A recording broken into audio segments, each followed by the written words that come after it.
Hi there and welcome to Kiwa's EMC Startup event. My name is Dorothee Loorbach and I will guide you through a few very interesting dynamic segments today. First of all, I would like to thank you so much for joining us. We highly appreciate you giving us all your time and your attention in these times, especially when a lot is demanded of you, especially online. The theme today is no delay. Sell today. This is all about high-speed market access and especially aimed at manufacturers, startups and scale-ups. We're going to be talking about emerging technologies, about marketing, about investing, about product standards, about legal impact, about certification and testing, of course. We have very valuable, interesting speakers and discussions and topics for you. One thing we did have planned but can't go through with, unfortunately, is the finals of the Kiwa IoT Challenge. The finals were supposed to take place today. We did get a lot of enthusiastic responses and a lot of people wanting to join, but they were a bit apprehensive, some of them, about sharing sensitive information so early in the development process. And they feared they would be sabotaging their own product development by joining in the competition, even though they really wanted to. So what we've done, because we fully understand this, is change the competition. So we're restarting today, and this is what we'll do. We'll start over. So if you're interested in joining, you can still join and compete for the prize. We can select a few competitors, and if you're selected, we will actually guide you through the process when it comes to product standard and certification. And then we will visualize the process that you've gone through without giving away too much information, and then we pick a winner. So if you think, I'm in, I want to join, just look at the chat. Later on, we will share all the contact details with you, and you can join us today, or just get in touch for more information if you want to see if this is for you. Okay, what we will do, however, is we have a great alternative, and it's all about the successful startup Alphabet, and their owner Han Dirks will join us together with Andy Lurling from Lionel Labs, who has invested and is still investing in the company. And Han will give you all the tips and tricks and do's and don'ts about how to run a startup, how to interest an investor, and all the things that he encountered along the way and what his future will look like.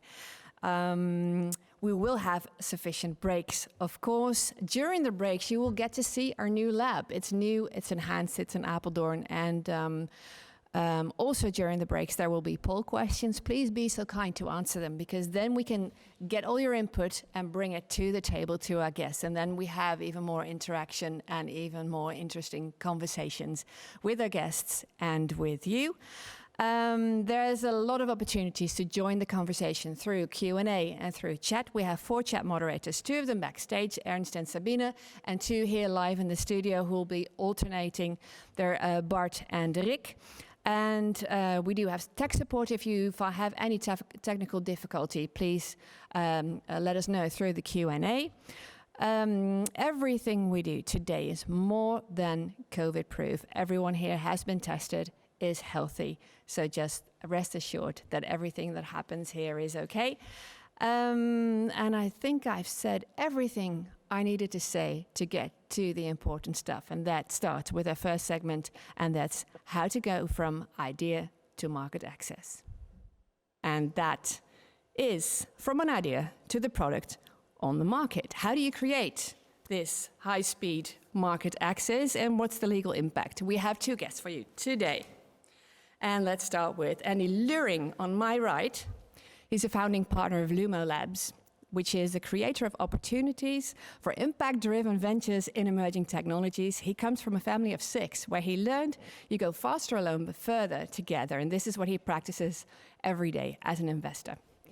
On the other side is Gerard Kuipers. He's a senior advisor at the Dutch Agentschap Telecom, the enforcement department of the radio communications agency. He's also active in working groups aimed at creating a level playing field for the supply chain of European radio products. And at the desk, we'll meet him in just a moment, is Bart Scholten from Kiwa. He's a commercial manager, wireless and EMC, and he will also join us at the table later on. So let me start with Gerard. Agentschap Telecom is the Dutch term for this, what you do. It sounds like you're just the police officer bugging entrepreneurs. Is that a misconception or a conception that exists in the market? I don't know. I think the market is quite pleased to see that there is enforcement agencies working, because what we all want to achieve is a level playing field, so that if manufacturers are doing their utmost best to make a good product, that they don't see other competitors coming on the market with a non-compliant product. So I think it's very good that we have enforcement in the European market. And what I'm quite busy with is trying to get in the whole European market the same level of knowledge and of that all the enforcement agencies work in a similar way. So you talk to parties in the entire supply chain? No, I'm not talking about governments, but of course at Agentschap Telecom we're talking about manufacturers, distributors, importers, and checking products, doing joint campaigns with other market surveillance authorities to focus on mostly high-risk products, because that's where we want to be as an enforcement agency. So what are the highest risks for entrepreneurs? What's the worst that could happen? When they come in contact with the government, you mean? No, just what are the risks? You're trying to eliminate the risk, right? Maybe there's I know personally, as an entrepreneur, I know a lot of entrepreneurs who are not concerned with risk at all. They just have a brilliant idea, emerging technology, put one and one together and just sell it. Yeah, no, of course. We are aware that the time to market is very short, and especially when we're talking about radio equipment and electronic products, it goes very fast. And we have also difficulties as a government to keep up with the pace of the developments. That's the big thing. What the risk is, I think what I would advise manufacturers or people involved in this business is to look at conformity of the product regulation as early as possible. So if you're designing your product, already try to look at which standards should I use, which regulation should I use. And it's complicated, because if you're talking about an electronic product or toys or something like that, you are dealing with radio equipment directive, with toys directive, with eco-design. So you have a lot of different regulations, and it's quite difficult for manufacturers to figure this out. I can understand it. So I'll come back to why this is so difficult, but you were nodding a lot, especially when he said it's important to start early on. Yes, and also what you said, like, okay, I have a great idea and I just go into the market, right, and I see when I hit the ball. Yeah. And as I've been an entrepreneur, of course, so I was also thinking in that way. But at one point, of course, that's not possible anymore, because you really are in the market and you're visible. And this is what you understand as an entrepreneur now, right? But now I understand. Your former company 15 years ago was very successful. Thank you. I'm really old. Did you? Or started very young? I started when I was a baby. No, but of course now I changed into being an investor, and there we are talking about seeking for the opportunities in the market, but also de-risking. And as an entrepreneur, you're not that busy with it. And as an investor, of course, we have to make also, we have to protect our investment, because otherwise our investors are not happy. And therefore, in the early stage, we already point this out, that in the proof of technology, in the first prototypes, already take into account what the limitations are, because in the end what we are keen on is of course IP, but also freedom to operate. And freedom to operate is including that you are compliant with the certifications. Because otherwise you lose your freedom. Exactly. Right? And market access can be stopped. I also see the risk that of course the developments are going faster and faster. And I guess the government is now at the pace that they see that, but it's still, I guess, lagging behind. And there we, for the near future, to be competitive, we could really make good steps. So you know this now that you're 27, but when you started your own company, did you realize all this, or did you just go full speed and just find out later? Don't hold it against me. No, only after our prototype. So that's really when we convinced an investor to put in 5 million euros. We started also to create budget, because that's another thing, of course. We need to have budget to get everything certified. In that perspective, so in that sense, we were also a bit late, and I didn't think about it, to be honest. So, and in order to get the budget and get the trust of an investor and also of the market, I guess you have to comply with regulations. Exactly. But not just to comply with regulations, but also because you want to keep the consumer, in this case, safe, right? Exactly. Okay. Yeah. So, and for us, I think that's because not everybody, I always say the investment should be the last resort. So you have a lot of grants, you have a lot of opportunity, but take into account that budget, of course, for certification. And of course, that's also why Kia has a job, of course, to do a great job there. So you say finding an investor is the last resort? Yes. Why? Because you give a bit of your equity away, and you're not in full control anymore, because investors always think that they know better, etc., etc. Yeah. So if you are a startup, you have a brilliant idea, you find an investor, you still don't get to say what's going to happen, because you will demand that they comply with rules and regulations. Yeah, but of course in a friendly way. Yeah. So it's for an investor, the biggest mistake you can make is, of course, to go and sit on the chair of the entrepreneur. And for us, especially because we have a 2-year program where we guide the startups with all kinds of learning topics. And in that perspective, it's very important that you point it out and explain why it is important. And that it's better to invest in compliance exactly, early on, exactly, instead of not wanting to pay it short term and then lose a lot of money long term. And avoid delays, because you want to have the time to market as soon as possible, of course.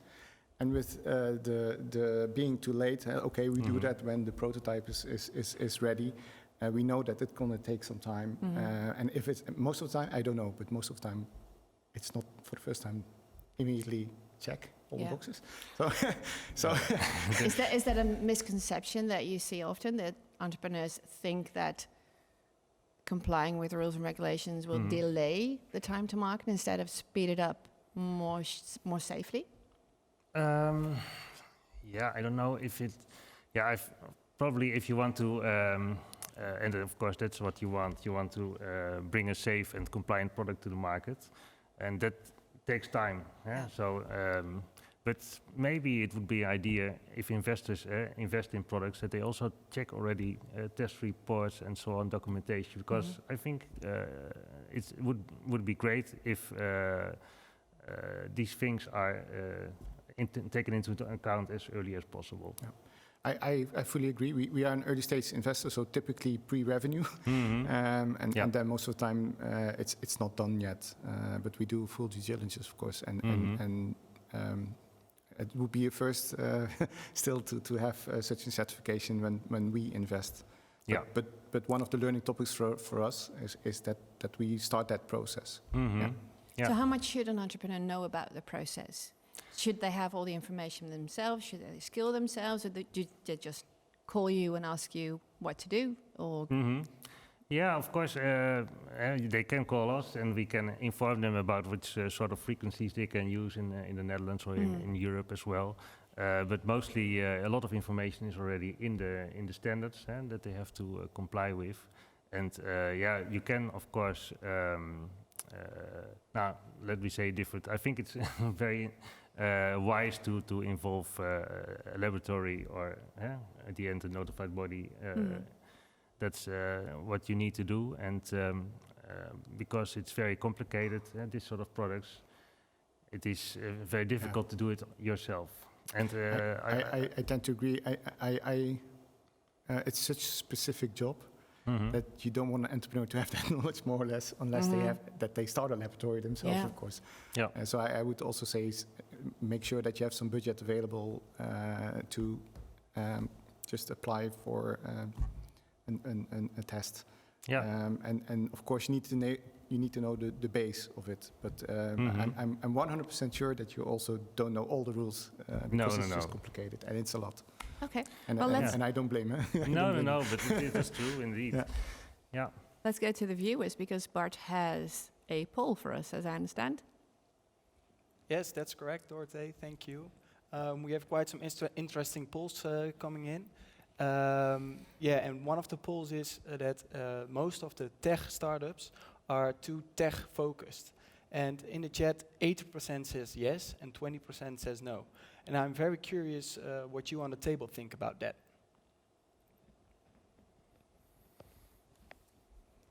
You first? Yes, I would say that especially in the early stages, when we are talking about a tech startup, typically you have the majority of the founders being engineers. Yeah. So then the focus, of course, is always on what you know best. Yeah. Where I really do believe, and also that's something we help them with, is that every step is like a circle. Because if you do one step in technology, you have to validate it. Okay, is this what my customer wants? Is this solving a problem? And if you have that answer, then you need to go to the next step. Okay, is the value at? Yes. So every step you have to take, and those are of course fast circles. Do engineers who start a company tend to start with the added value for the customer or the pain or the need, or just I see this technology, I see these opportunities? On average, so in general, and I guess that's a very big difference, for instance, with the American market, where the engineers are more customer focused in that sense, and more trained in being more customer focused initially. My experience here is that initially they just think, I have a great tech, and also I develop it already to a particular standard that it can already can go into market, and then start with the customer validation, or even the customer discovery. Like, is this really what people are looking at? And of course, then you lose a lot of time if it's not the case, and most of the time it's not immediately bullseye. Yeah. So it's, and also you only take on entrepreneurs that are impact driven, that have a certain positive impact on society, right? How important should that be? In my opinion, if you have to believe all the reports, we don't have too long to live on this planet anymore. So maybe I over-exaggerate my point, but not the way we used to. Exactly, and therefore I believe that every company, startup or not startup, needs to look at the impact now. And one of my board members mentioned before in a board meeting, like, okay, if you at this point are not impact, you are still impact, but negative impact. So you have to be not only looking at the revenues and the profit, you also, as a company, every company, but also the government, look at of course, the sustainable elements of it. That's why we also chose to have a focus on both and make people aware of both. So, which is, sorry, Gerard, what you do as well. It's not just rules and regulations; it's also protecting society. Maybe. Yeah, if it goes too quickly. If you look at the directives, then it is about protecting society. It is about things that the government take a look at. For example, now for the Radio Equipment Directive, the subject of cybersecurity is getting very important. So, of course, this is already important. Like you said, we are maybe a bit behind, but now you see in Brussels that they're talking a lot about cybersecurity. They are thinking about activating this specific regulation in the Radio Equipment Directive. And that's one thing that customers also are very interested in. Protecting their privacy, protecting their data. And what I also see is that now we get this enormous amount of connected devices. If you buy a kitchen, everything is connected. And that is interesting for the customer, but it's also a risk, because other people can activate your kitchen and that can cause fire and etc. So that sort of things are important, but the companies, the manufacturers who were in the business of creating kitchen appliances are not radio equipment specialists, Right. you know? So there's a different kind of work, and that's also a bit going back to this poll. It's mostly technical driven, but you have to also look at the regulation and what is there, what is in there. Yeah. Well, Okay. it's 360. Every step you have to take, 360 view of, okay, what's the impact here, what's the impact there, what's the impact there. And that's hard. And it keeps going more And it quickly, right? The It keeps cycles. going more quickly because the cycles are going faster Yeah. and faster. Yeah. How hard Yeah. is it for you to keep up as an agency? I mean, because the technologies, they emerge like like crazy. Entrepreneurs want to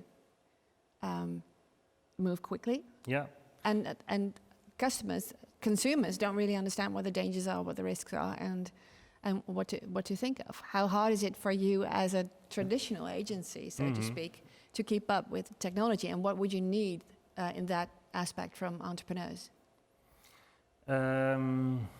It is quite tough indeed, because we also want, for example, the specialists that the market wants. So and sometimes the market pays better than government. Yeah, that's true. But we are actually at the point that we are, for example, now making our own laboratory, already looking at the cybersecurity issues that products can have. And this regulation is not yet in force, but we're already trying to learn from this and trying to keep up and look at the standards that are now developing in this field. That's the way how we work. But in the end, we can only enforce something that is there. And now, at the moment, these things are still on the table of discussion. Yeah. I was mostly just wondering how entrepreneurs and manufacturers, of course, who are also entrepreneurs in my opinion, how they can help you, help them be a better entrepreneur. So what do you need from entrepreneurs? I think what would help now, let's look at, for example, the e-commerce sector, very big at the moment, especially in the Corona times, that everybody is buying online. What we would like to see is that the Coolblues, the Bol.coms, the Amazons are taking a proactive step in looking at compliance of products that they're selling. And for example, also informing consumers about what are the possible cybersecurity issues with this product. They can already say something about it. Is the password standard, or is it changing with every product? What's the last thing is what we would like to see. Very basic thing, but that already can help.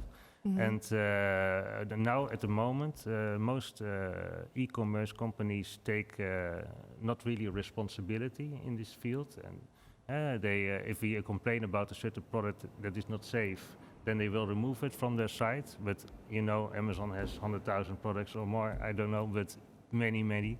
And we would like that they already check, is this product in compliance? At least does it have the paperwork that should come with the product? Is it CE marked? Is it the frequencies, are they okay for using in the Netherlands? That is more a proactive approach. Okay. Also look at complaints from customers.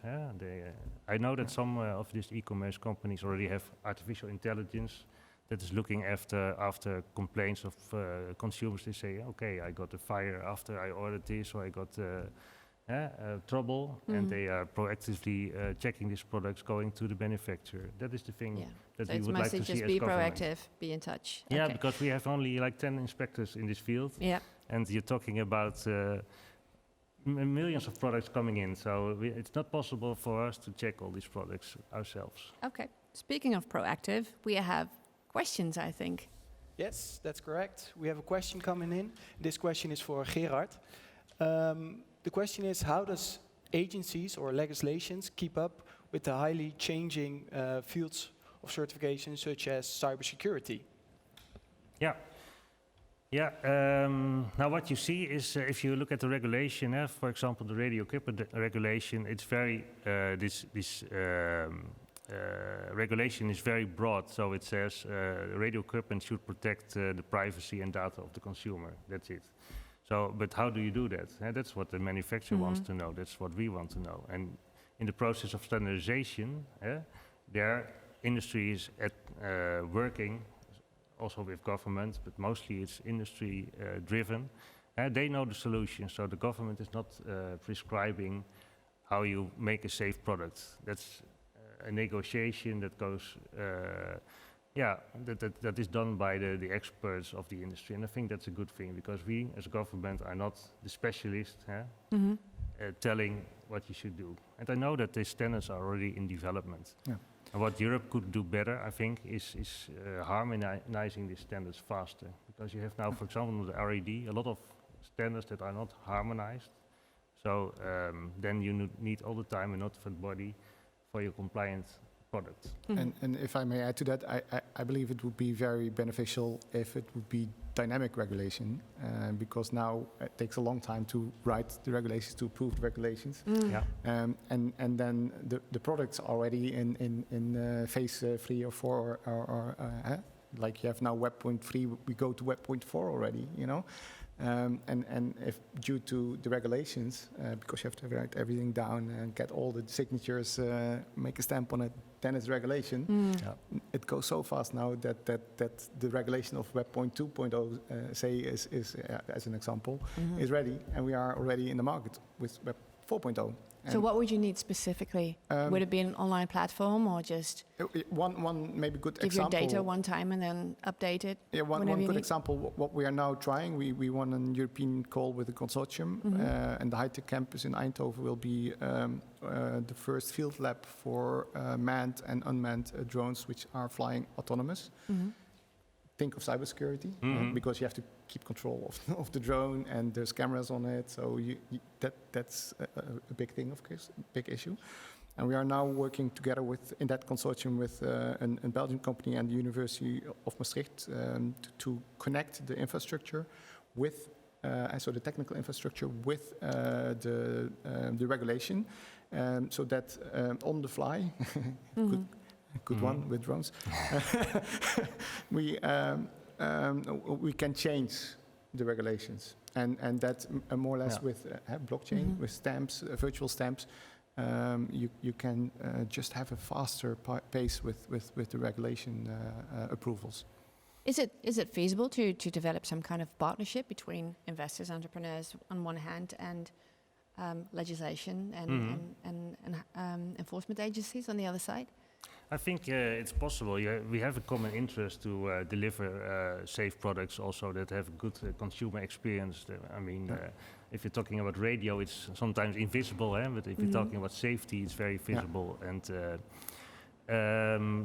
if you now see the Market Surveillance Directive, that's a new regulation that is going into force July of this year.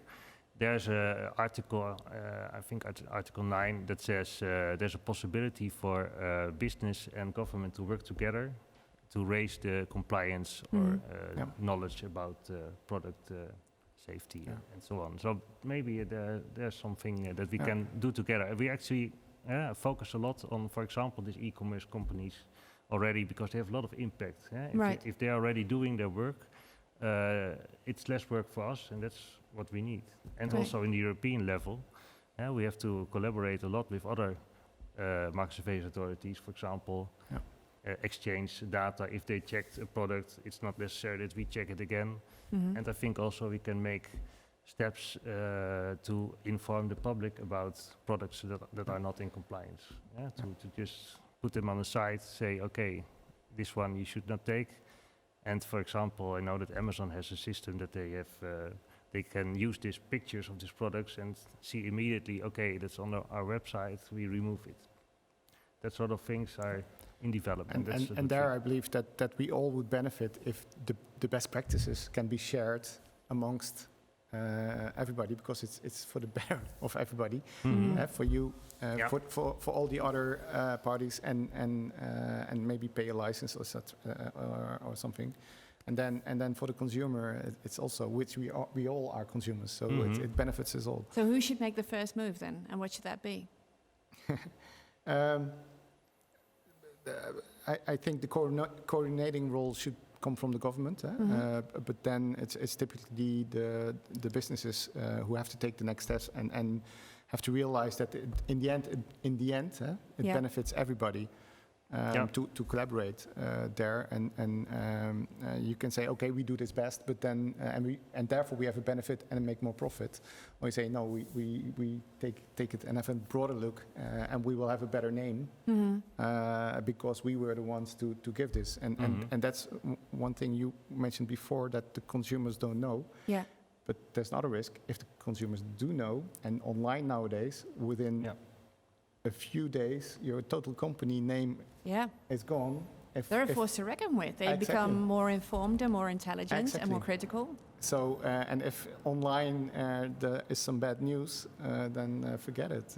Your brand has a lot of damage. Right. And that is also a cost and risk. Of course. We have a question from the chat room.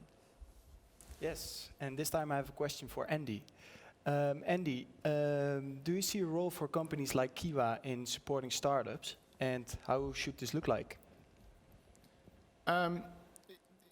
Yeah, definitely I do. As I mentioned before, I believe that startups from a really early stage should take into account the freedom to operate. That means including all the certifications. And normally people only think about IP in that sense. So the role of Kiwa in that is, I think, raising awareness, but I do believe this is one good example to raise this awareness. And to, I would say that typically we as entrepreneurs and early stage entrepreneurs are thinking that's a high cost. So I would say to have like a flexible model, like, okay, we're gonna guide you through that process and we don't put all the costs at the beginning. I guess that will benefit definitely, and maybe have an upside at the end. You know, like that's how we do it. You know, like get an upside if it's successful. Right. Here, do you have one main tip that you can give? A little piece of advice that someone could start with today already. Yeah, if I would advise manufacturers or people thinking about new products, I think it would be helpful if they do a risk analysis. That's also one of the things that comes from the regulation, and mostly it's forgotten or done not in the proper way. I think it's very important that you look at all the configurations that you can use your equipment. For example, if I talk about solar panels and optimizers, we see that what is checked is one panel and one optimizer, but we know that every consumer that orders these things has a whole roof of them. So you have to check also, okay, this one solar panel and optimizer, is that okay, but also check the whole roof and it's still in conformity. So that sort of things are very important if you're talking about electronic products. Also, what do you connect with your product? Taking into account also all that sort of things. In which circumstances is a product used, and etc. And that means sometimes that one standard is not enough, that you have to check parts of another standard as well. Several, I guess. Several. Yeah. So I mean. So when in doubt, can they call you, or should they go to the website, or where should they go? Yeah, I think it's not our role as a government to be a sort of advising organization that Kiwa would not like that as well. You could give information. But information provider, I would say yes. Yeah, of course. Government should inform about the regulation, and they can also ask questions about frequency use, etc. But if we're talking about product design and how do you optimize your product, I think they should better go to the test laboratories. I think we just found a market opportunity for you to reach your customers better. Just inform them more, get them involved, and talk to them directly. Yeah. Would that be an idea? Yeah, maybe, yeah. But and look for the company with the best practices and try to inspire them to share. Yeah, that's true indeed. I see a lot of organizations who do their utmost best. But on the other hand, there's also a lot of non-compliant products still, and that's worrying us. Yeah, especially if you talk about R&D, it's like 60% of the things that we checked in Europe are non-compliant in a administrative or technical. And that's of course focused checks. So I mean, our inspectors know what to look for. It's not like a general selection, but still that are very high numbers. And so we have some things to do. Okay. And you, Andy? My tip. Free advice. That's very broad.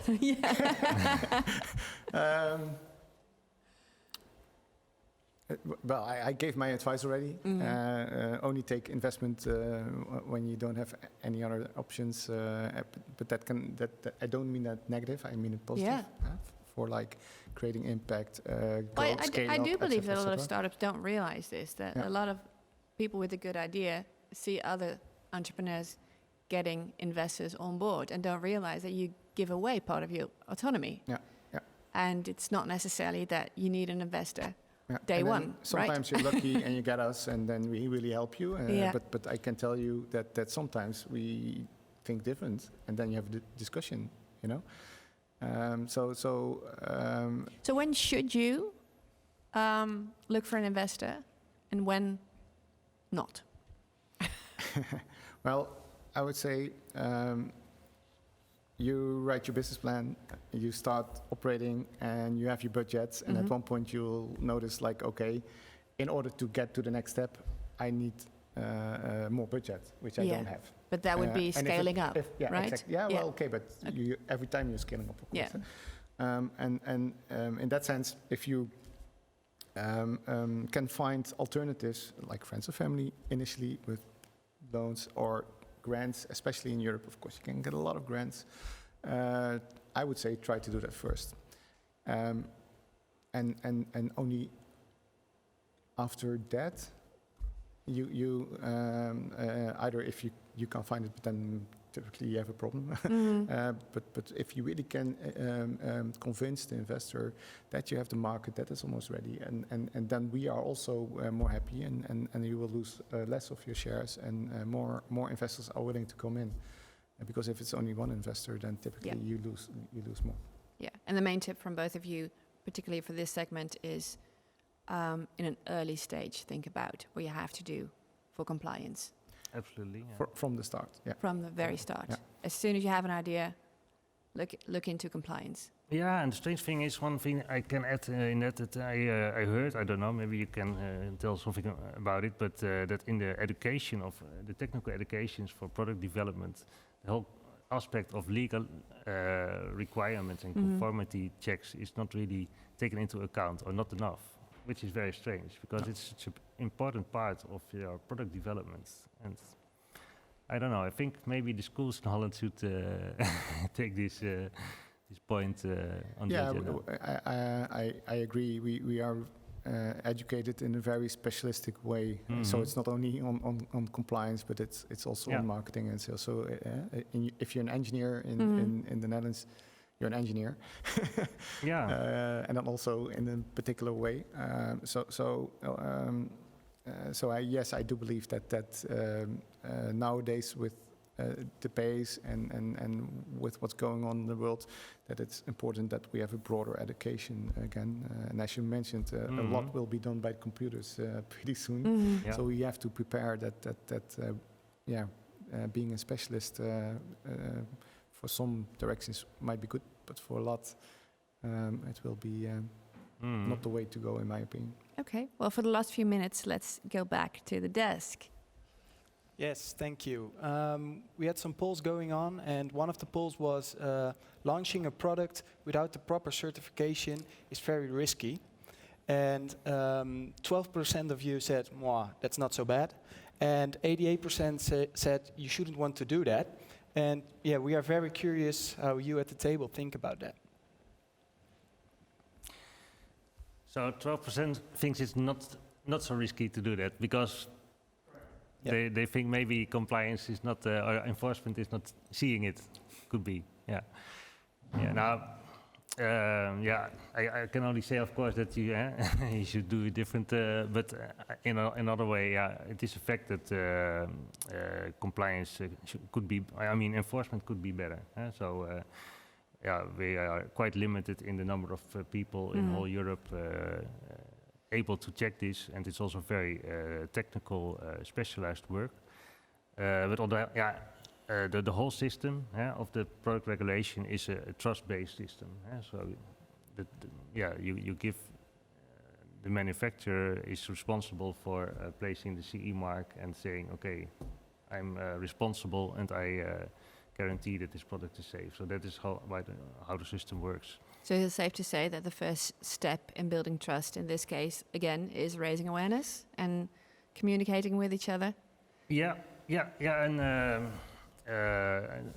what we see is there's a very small group that don't want to comply with the rules, and a much bigger group that is not aware of all the rules and the specific things that the standards prescribe. So and maybe people that don't want to comply are not aware of the consequences either. So if they would be better informed, they may want to comply just in their own interest. That's also a part of the thing, and that I think that's where the government is responsible for. So maybe we can also do a better job in explaining what can happen and why it's important. We try, of course, to focus on the people who really don't want to comply because of cost aspects, etc. That is but we want to inform and help the people who are can miss something, and I think it's also responsibility of the laboratories to help and to figure out, because that can be quite difficult to figure out how the standard works and what is applicable and not. Right. Yeah. Okay.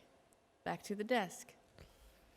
Yes, we had another poll, and that poll was saying the increase of e-commerce is taking care of a lot of the risks that are there for companies to not comply with regulation. And so the increase of e-commerce is that the products do not comply with regulation, that increases that. And 78% says, yes, that's the case, and 22% says, no, that's not the case. So how do you guys think about that? Yeah. Quickly. I'm not that much into e-commerce, so, so maybe you are the better one to answer this one. Yeah, no, I think it's true. I think, the rise of e-commerce has a negative impact on compliance, because it's very easy to get also smaller numbers of products fastly on the market, and then the site disappears, or the one who's responsible for these products is out of sight, and that's a thing that we are struggling with in Europe, and that's known. We have now this market surveillance directive, and that's a new directive. It has some extra requirements. For example, one of the things that is now applicable from July is that you have to have, if you bring products to the European market, a contact point in Europe. So in the past we tried to figure out in China who is responsible, and nobody picked up the phone, for example. Now it is not possible if you bring products to Europe that you don't have somebody who we can talk to, ask for documents, ask for administration, etc. That's already one thing, a step forward, I think. And we have also other extra possibilities, for example, mystery shopping and so on. So we can do more, and we are in conversation with these platforms, but still, what I said already before, the most important thing is, I think, that the e-commerce sector is taking proactive steps, looking themselves into the compliance of products. Okay. And there, I believe it starts with the awareness of raising awareness with the entrepreneurs. So, like, okay, why should you want this? Only for a profit, you know? Like, have a longer perspective and do it the right way.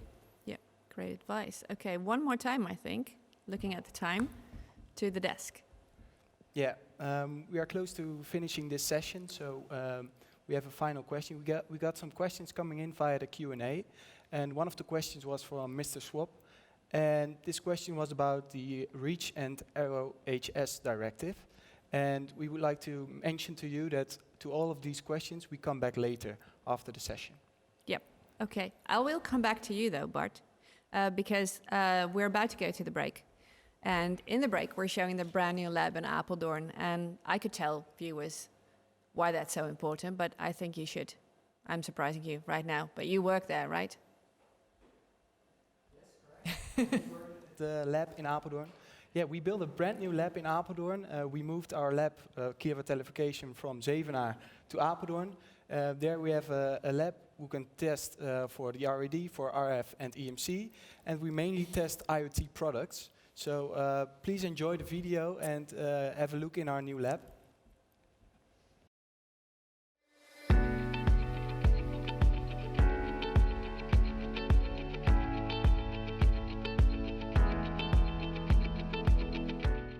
Kiwa's brand new EMC lab is equipped with state-of-the-art facilities to test the electromagnetic compatibility of a wide range of electronic devices.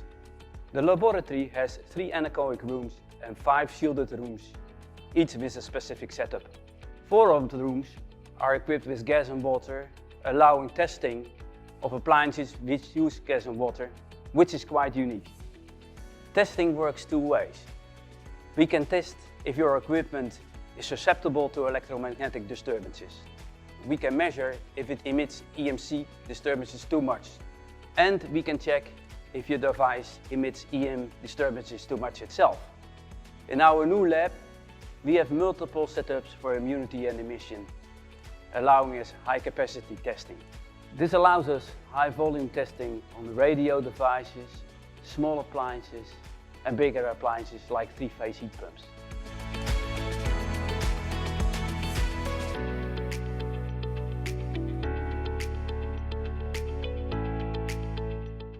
We are standing in our 5-meter semi-anechoic chamber.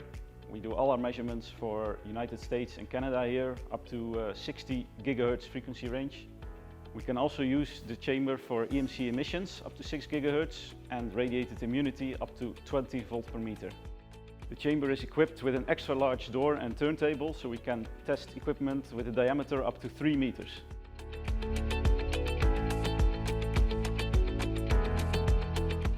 This is the 3-meter full anechoic chamber.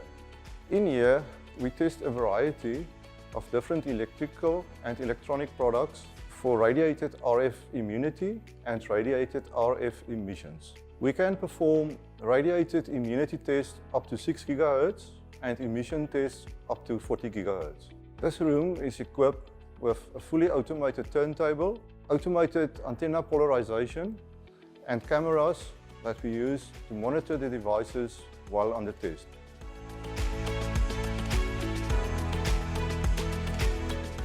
This is one of our new screened rooms. We perform conducted emission tests on AC/DC, power mains and Ethernet and telecommunication lines. The purpose of these tests is to limit the conducted emissions on the AC/DC, Ethernet and telecommunication interfaces. The frequency range of these tests is from 10 kHz to 30 MHz.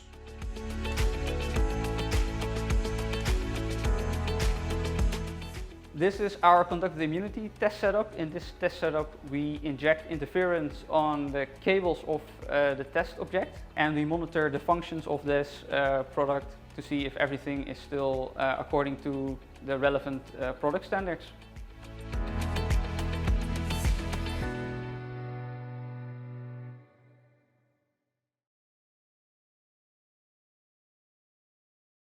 Welcome back to the second segment. I hope you enjoyed your break. I hope you filled out the poll so we can use your information in the next conversation, which is about alpha beats. Play your music, pause the mind. We'll tell you all about what that means in a moment. Andy's back, but he's only a sidekick this time, so he has to pipe down a little bit. And the main guest is Han Dirks, who we asked last minute. So thank you so much for being here today. He's the CEO of Alpha Beats. He's an artist, creative innovator, and of course an entrepreneur. And he went from a 9-to-5 mentality to a 24/7 mentality and realized that he was unable to pause his mind. And in that realization, there was the birth of Alpha Beats. And Andy's Luma Labs, of course, is investing currently in the company. So let's discuss, the three of us, what that route is and the successes, the failures, the fears, the happiness, what Alpha Beats is. Let's start right there, Han. Let's start. Okay. What a great introduction you had. Was it correct? Yeah, Okay. almost. Oh, So, all right, okay. So great. almost, you said. No, it was completely correct. Oh, okay. Yeah, I'm sorry. Was there anything I needed to add? No, expect that, of course, we are in the next phase, and that's what we're talking about now, because everything starts with a great idea and a great purpose, with a lot of good people, enthusiastic people.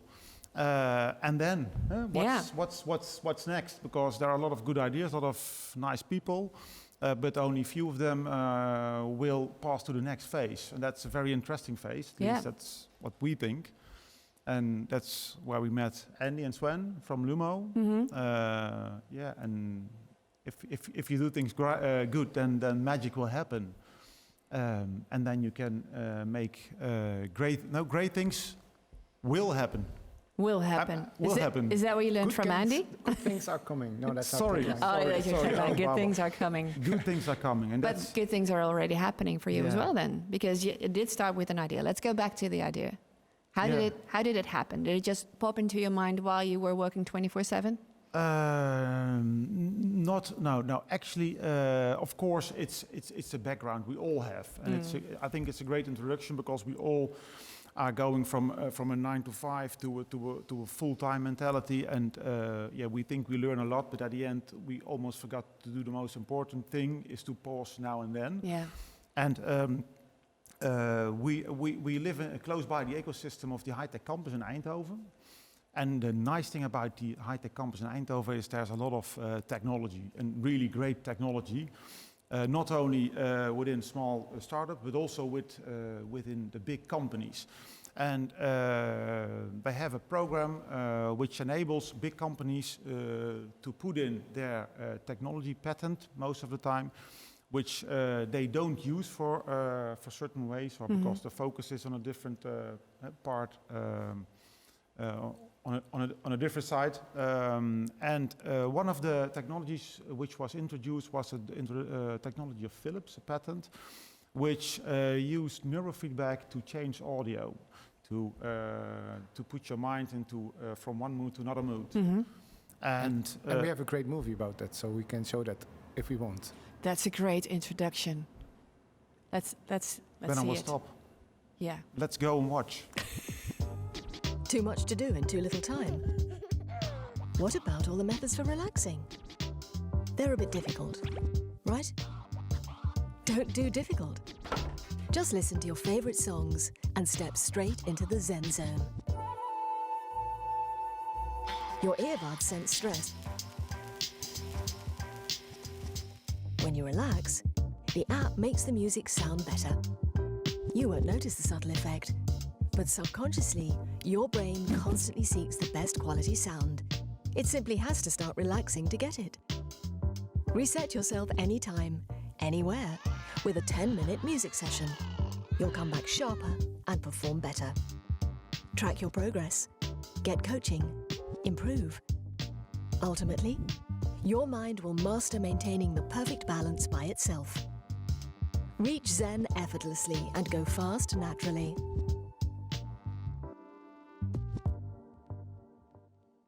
So that's Alpha Beats. That's what we do. So you use neurofeedback, Yeah. and the app you can just pick your own favorite music, and what the app does, it adjusts it to the right level of mental activity. Yeah, Is that- almost.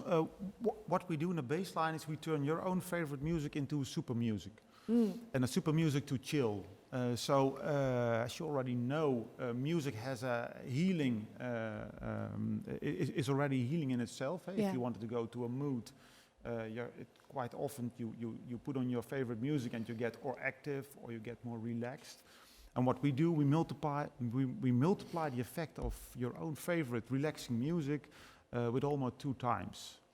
And we do that by kind of changing the level of quality of the music, which you hardly hear, but your brain does. And the quality is adjusted by the biosignals we measure from yourself, so your own personal biosignals. So you think you're just listening to 3 of your favorite songs, but when you're done, you feel better. That's it. Oh, yeah, that's okay. it. It's So as how did simple you as get? that. Okay, let's keep it simple then. Yeah, we will. Could you simply explain to me how you go from this unused patent related to neurofeedback to this app? Yeah. So what we did, we had a basic technology, which is from Philips, and we make a proposal, a business case around that, and we got approval of Philips, or Philips' partner, one of our partners, and then you need to build technology on top of that. So that's what we did. And you can imagine that we are talking now from a stress mood to a relaxing mood, but there are all different types of mood which can be changed using the same technology as we do. But we start first with going from stressed to more relaxed. As I already told you when we were talking about Alphabeats, we are using a proven technology. So that means we already did research together with the Tilburg University, and we were able to show that it works almost 2 times as effective as listening to your own to your music alone without using the Alphabeats technology. But the next big thing for us, of course, is going from a technically proven technology to a technology which can be validated into the market. And now it's becoming really interesting, because we have really, really smart people doing all kind of smart things, but at the end, the consumer is the person who's going to use it. So talking about market validation, we have been searching for partners to work together with. And then I think that's a nice bridge to Lumo, because you also need money, but money is not the most important thing. It's also about talking about smart money, about having the same purpose, because our purpose is to help people dealing with stress. And if I may add to that, everybody's now talking about COVID, but the World Health Organization mentioned that stress is number 1 epidemic at this point, and for the years to come. So that's where we reacted on. Okay, then we need to help people with reducing stress. Right. So for us as Lumilabs, we were looking in those kind of directions. And we believe that here we have a simple solution without that you have to do all kinds of difficult things. Put your legs in your neck in yoga, or just in an effortless way that you can have a good result. What was the main reason you believed in this product as an investor? Is it the social impact, or is it, well, we can sell this? It's never one reason, of course. Now for us, is it a match with our investment focus? So yes on impact, yes on the technology they use with using AI, and then you are looking at, okay, how does the market look like?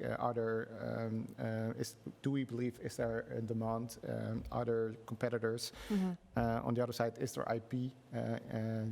Is there freedom to operate, as we discussed before? And then I sometimes hate to say it, because then he gets a bit arrogant maybe, but the team is also really important. Do we believe that this team can bring this to the next level? Yeah. And the answer was yes. So I'll hear this for the next month, I'm sure. So you haven't told him yet? He has a co-founder. No. You just told me that usually you fight within 2 seconds, right? Of getting together. What do you fight about? Because this is an artist here. You describe yourself as an artist. I think there's a lot of how do you call it? Being creative is being an entrepreneur or an artist or whatever, but the difference between an entrepreneur and an artist is that an entrepreneur is always looking for doing it as fast as possible and then go on and improve. And an artist is the bad thing about an artist is when he does something well, and when it's becoming good, then he thinks, no, I wanted to do something completely new. Yeah, because you want to create. Yeah, of course. So I'm in between, I hope. And he's helping you become more of an entrepreneur. I think that's maybe the most important topic, because of course you need money, because without money, it's really hard to do things. But more important than money is, of course, other things like networks, like expertise, and that's what's most important for us also, because I already told you, making a technology, bringing it to the market is really a big thing, because you need a lot of, for example, technical partnerships. And we are still that big. Yeah, we already feel like being that big, but it's still that big, I think. So to get into contact with the huge players in this market is still, we have to think about, okay, what will be the route to that, for example. Did you realize how complicated it would become when you started with the idea? Yeah. Of course, we okay. already we work already for 1.5 years on Alpha Beats, and at the beginning you think, what we have is brilliant. So all big parties, they will all be waiting for us and opening doors. And at the end they say, great technology, okay, let's validate, improve, and then come back here if you have 1 million subscribers or something like that. And that's of course different story. So no, we already know that's it's not that easy. Of course. It can be that easy, but there has to be a good plan behind it, and that's why we're working on. That's going well.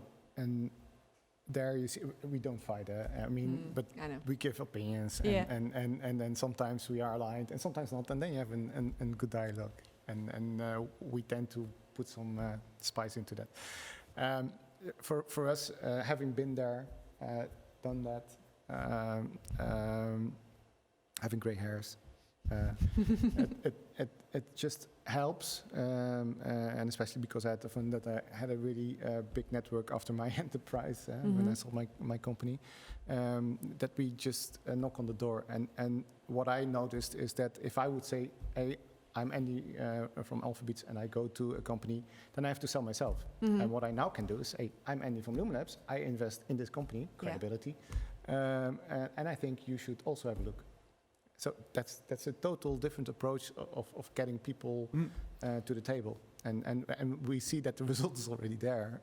We can't mention about that, but it's easier getting to the table, and then of course he has to do the job. I can bring them to the table, and then you have to convince them. What would you say is the key to validation? Of the technology or the market? Both. Well, the key of technology is just having the facts, and there we have gotten, and that was done in our due diligence. We saw the reports from the University of Tilburg, and now the market validation. That's of course going to be the next thing we are totally excited about. Is the market responding in a way that we expect them to respond, where we have different angles. And that's one of the discussions we have right now. Because there's so much opportunity, like, okay, what should we focus on? Because sometimes it goes really fast. Yeah. And it's a company with a great potential, but still a small company. And one of the risks is that you are too successful too fast, and that you can't keep up with your own success. Is there a risk that a bigger player could easily copy this idea, but we do hope so. We have an IP. Volume? Sorry? We do hope so now. We have an IP. Now, but, well, you can confirm it, but the technology is quite complicated. So it's always a make or buy, and then such a big company would say, we rather buy if we don't ask a ridiculous price. And the second thing, and that's in this case the benefit, that there is an exclusive license on that patent from Philips, and having Philips behind you, is Google will easily, or Apple will easily go against small companies like we are, but they will think twice before they go against Philips. Right. So that's a benefit here. Yeah. So at the end, taking your momentum is very important. Yeah. Even if you have a good patent, we need to go fast. And if you aren't able to go fast, then at the end you will go down. So that's what we think.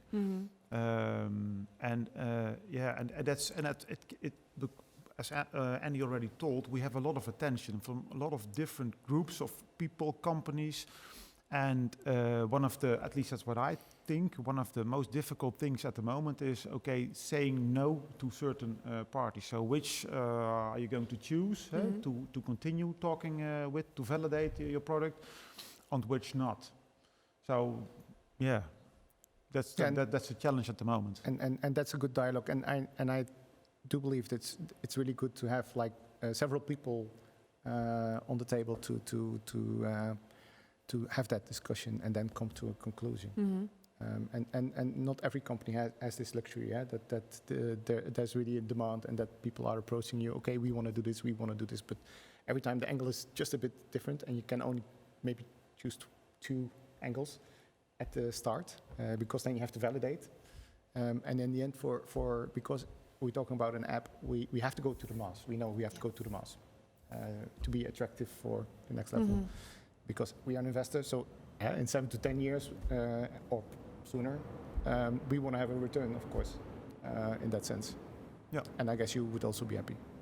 So how long do you need to really access the market? We need a year to validate the market. After that year, we are going to access, and I even hope a little bit earlier, the market. And of course, it's a gray area about what's validation and the commercial release, because the biggest validation, of course, is, are people willing to buy it, or companies willing to integrate it in their services. So, but we at the end of this year, that has to be clear, because otherwise we have a problem, I think. Do you have any indicators right now? What do we have? Any indicators that people will love the product? Yeah, of course, of course. Yeah, now of course we already have a huge group of beta testers. And people can subscribe, so they can subscribe, and we ask them a questionnaire. So we have done a lot of research on beforehand, but at the end it still needs to be used, of course. And maybe I can add something more, because we're talking about it has to be within a couple of years. It will be sold, but at the end, it's what's driving us, of course, is making impact. And I don't know if you talked about the way Lumulabs is handling purpose-driven companies, about their impact, and I think that's.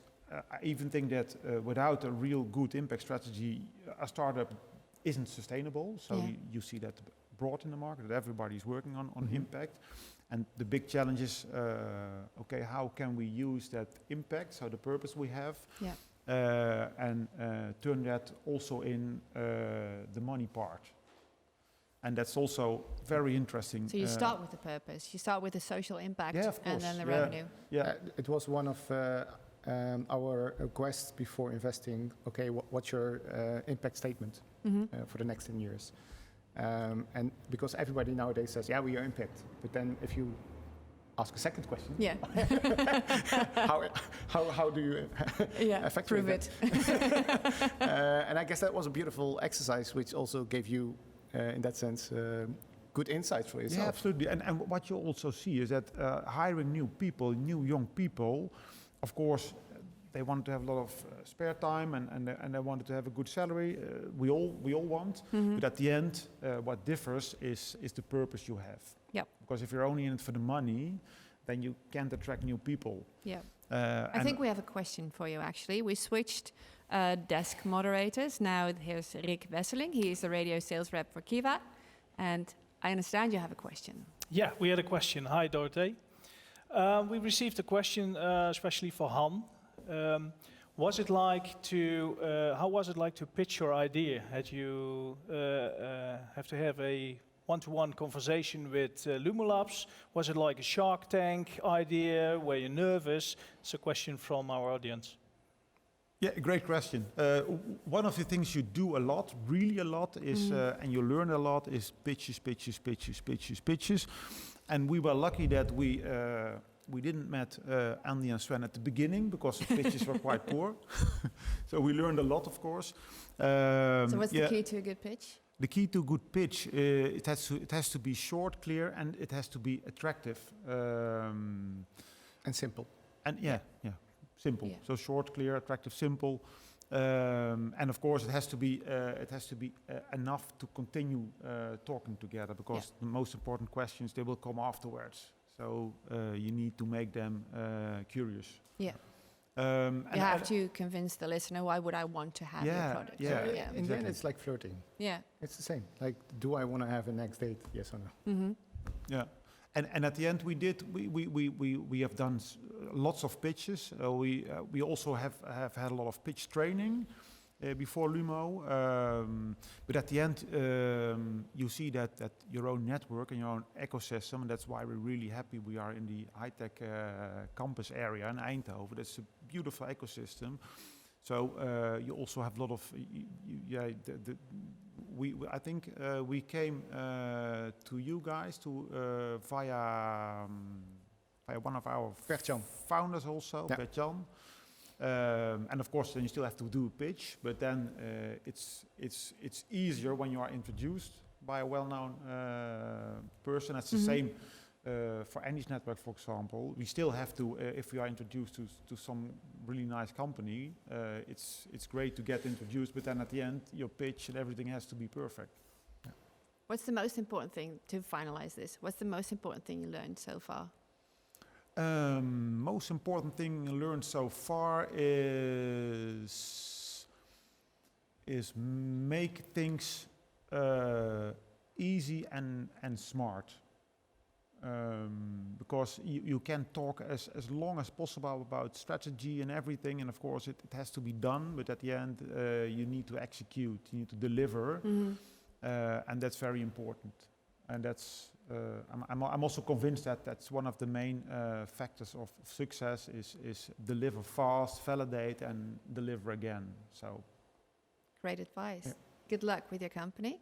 Yeah, so thank you. I hope a lot of viewers are joining, backing you up and showing their interest. Where can they do that? Listen, alphabeats.com. Okay. They can subscribe yourself becoming a beta tester. And we are expecting to start beta test in the second quarter of this year. So we expect April. So that's really great. And you are the first one who will be able to use technology which is until today not able. So you only have to listen to your own favorite music and get relaxed, become like a monk.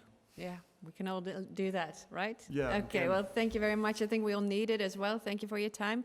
Andy, thank you again for coming back at the table. We're switching to Rick, but this time he's giving us a market update. Well, I tried to, Dorothee. Thank you very much, the very inspiring speakers. Now I'm going to give you a little bit of background information, so maybe a little bit dry. Short agenda for this presentation. First, we start with a little bit of in-depth information regarding the EU rules and regarding considerations. What is needed for CE certification, in this case of a hardware device, and some exemptions of that.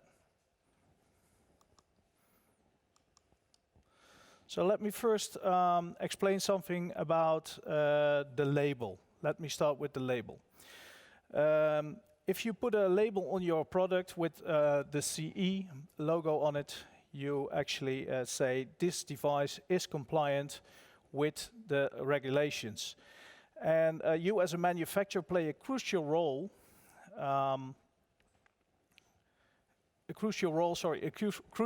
in prove this compliance. It is needed to prove this compliance by having test reports, by having a technical construction file of your product, and have all the information that is needed in order to comply with the essential requirements of the Radio Equipment Directive. What do you need for CE certification? Well, first of all, 3 things if you have a radio device. You have to comply with all the health and safety regulations. You have to comply with all the EMC regulations. And if a radio is involved, you have to comply with all the RF regulations, which you can see here on Article 3.2. And what is coming up next is Article 3.3, and this is very important. This is going to say something about cybersecurity. And please bear in mind that if you have a device and you put a pre-certified device in an end host, CE plus CE does not always equals to CE.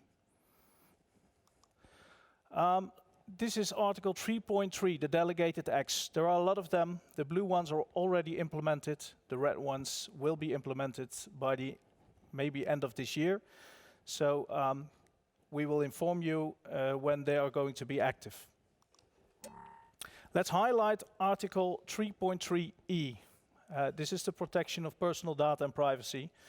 And many devices in the home connect to the internet. Cybersecurity of the Internet of Things becomes a growing concern, and people entrust their personal data to an increasing number of online devices and services.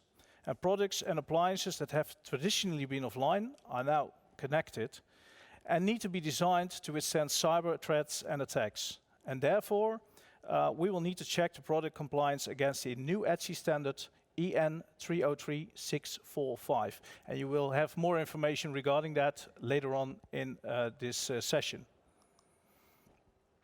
So what do you need actually to put in your technical construction file that every product where you put CE on needs?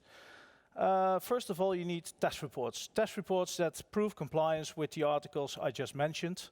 And in case of using a pre-certified radio module in your product, we will need the approval from that module, from the manufacturer that makes the module, and all the details that come with it. And besides the test reports, we also need schematics, block diagrams, manuals, PCB layouts, bill of materials, etc., etc. It all has to be in your technical construction file. All the documents mentioned need to be in there, whether you choose a certification route via us as a notified body, but also if you want to do it yourself and you want to declare it by yourself. It is possible, but you have to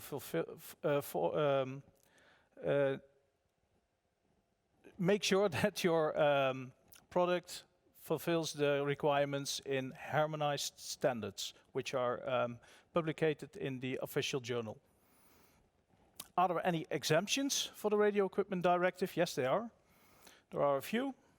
One of them is maritime equipment. Of course, maritime equipment goes by a special maritime directive, and airborne equipment. There are very strict legislation for aviation equipment. Custom-built evaluation kits are also exempt, and radio equipment used by radio amateurs. So this is a little bit in depth of what I had to say regarding CE. If you have any questions regarding this item, please leave a message in the chat or in the Q&A, or we will send us an email, no problem. Rick, we are back at the table with the last segment before the next break, and I'm joined by three guests, one of whom you already met, which is Bart Scholten, Commercial Manager Wireless at EMC at Kiwa. His department recently located to Apeldoorn, where you can find this brand new and extended lab. And the other two guests are conveniently both called Dennis, and they have a shared company. And on my right is Dennis Wissink. He's a commercial director and co-owner of Beeliners, and Beeliners helps company take the shortest route to success when it comes to innovation and concept. So this Dennis, after studying industrial engineering, he became an entrepreneur with an international technical secondment agency. Really hard word. In Dutch, it's data sharing, just to be clear. And on my left, Dennis van Heiningen is technical director and also, of course, co-owner of Beeliners. And he also owns another company, My Innovation, with which he won an award for best entrepreneurial idea. So both know a lot about entrepreneurship and business and technology, I hope. So where do we start? Okay, why? Let me start. We're talking about accelerating product development. Mm-hmm. So not just market access, but accelerating the process. Why is this so important? Who wants to start? What you see is that product life cycles become shorter and shorter. Well, the demands of the market is changing a lot. So you have to get your products faster and quicker to the market. So you have to accelerate your innovation. And most of the companies are really focused on development and exportation of their products. Yeah. But you also have to make new products, new initiatives, looking for new technologies. That is what we want to help, is help that innovation accelerate for companies. So what's the biggest misconception that you encounter when it comes to product development?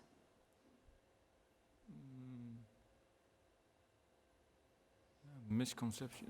Yeah, I think if you look into companies, they struggle always with their process, and technology is going very fast, and you see that also in the last couple of years that technology run is accelerating, and that is where a lot of companies, also big companies, are struggling with. So therefore, for them, it's very good that they looking for new opportunities to get everything, keeping accelerating. So that's very important from their side. Yeah. So if you think you have a brilliant idea, that's the next best thing. Yeah. Then that might be over within 6 months or within a year by the time you're ready for validation or certification. Yeah, that's true. And you see also that product development and product marketing look more in the future. And they must then think, okay, how does our product look like? So they have to market a product for a world that doesn't exist yet. No, that's true. Oh. and that's sometimes a little bit a hurdle what they have to take, that you have your product of your development department, but they are busy with the things what they have to do now at this moment. Yeah. So there you must find a good balance. How do you improve that? So, and one side you want to accelerate, so you must look into the future. Yeah. But on the other side, you have your own work, and that's sometimes, a struggle. Yeah. Also for development departments. Yeah, but innovation is people and technology. And what you see with a lot of companies is that they understand that innovation is important. But they normally say, okay, we take the Friday afternoon and then you have 4 hours to spend on innovation. Yeah, that's what Google did and made them very successful, right? But the most companies, it is culture. Yeah. And the most companies, it need focus and stay on focus and push through. And that you see with a lot of companies, all the members are already focusing on exploitation or what they normally do. Sounds quite impossible too, to create something brilliant in just 20% or 10% of your time. You have to create something now. You have to innovate now. Sounds really hard. You have to keep going through and stay focused. Yeah, so it's a continuous process of innovation. Yes. Okay, Bart, you're nodding your head. Yeah, I think so. You agree? I think as well. Yeah, it's a continuous process. And when you look to it from a certification point of view or from a notified body point of view, you started with the first question, what is the most common mistake? Yeah. And the most common mistake in innovation is, from a notified body point of view, is that you come too late to the notified body. You are already done with all your development process, with the complete cycle, and then in the end, in the test phase, you come to the notified body. And that gives some really hard issues with regards to planning, but also for yourself, because we spot a lot of hiccups on the way. So and then you spot them too late, and you have to go back to the drawing board. You have to go back to the drawing board. Right. You have to make adjustments to your product. You have to make adjustments to your commercial plans. So that's the most common mistake we see. Okay, I'll get back to that, but Rick is jumping up and down behind you, very enthusiastically. We have another result from a poll, and that is something that has to do with this subject.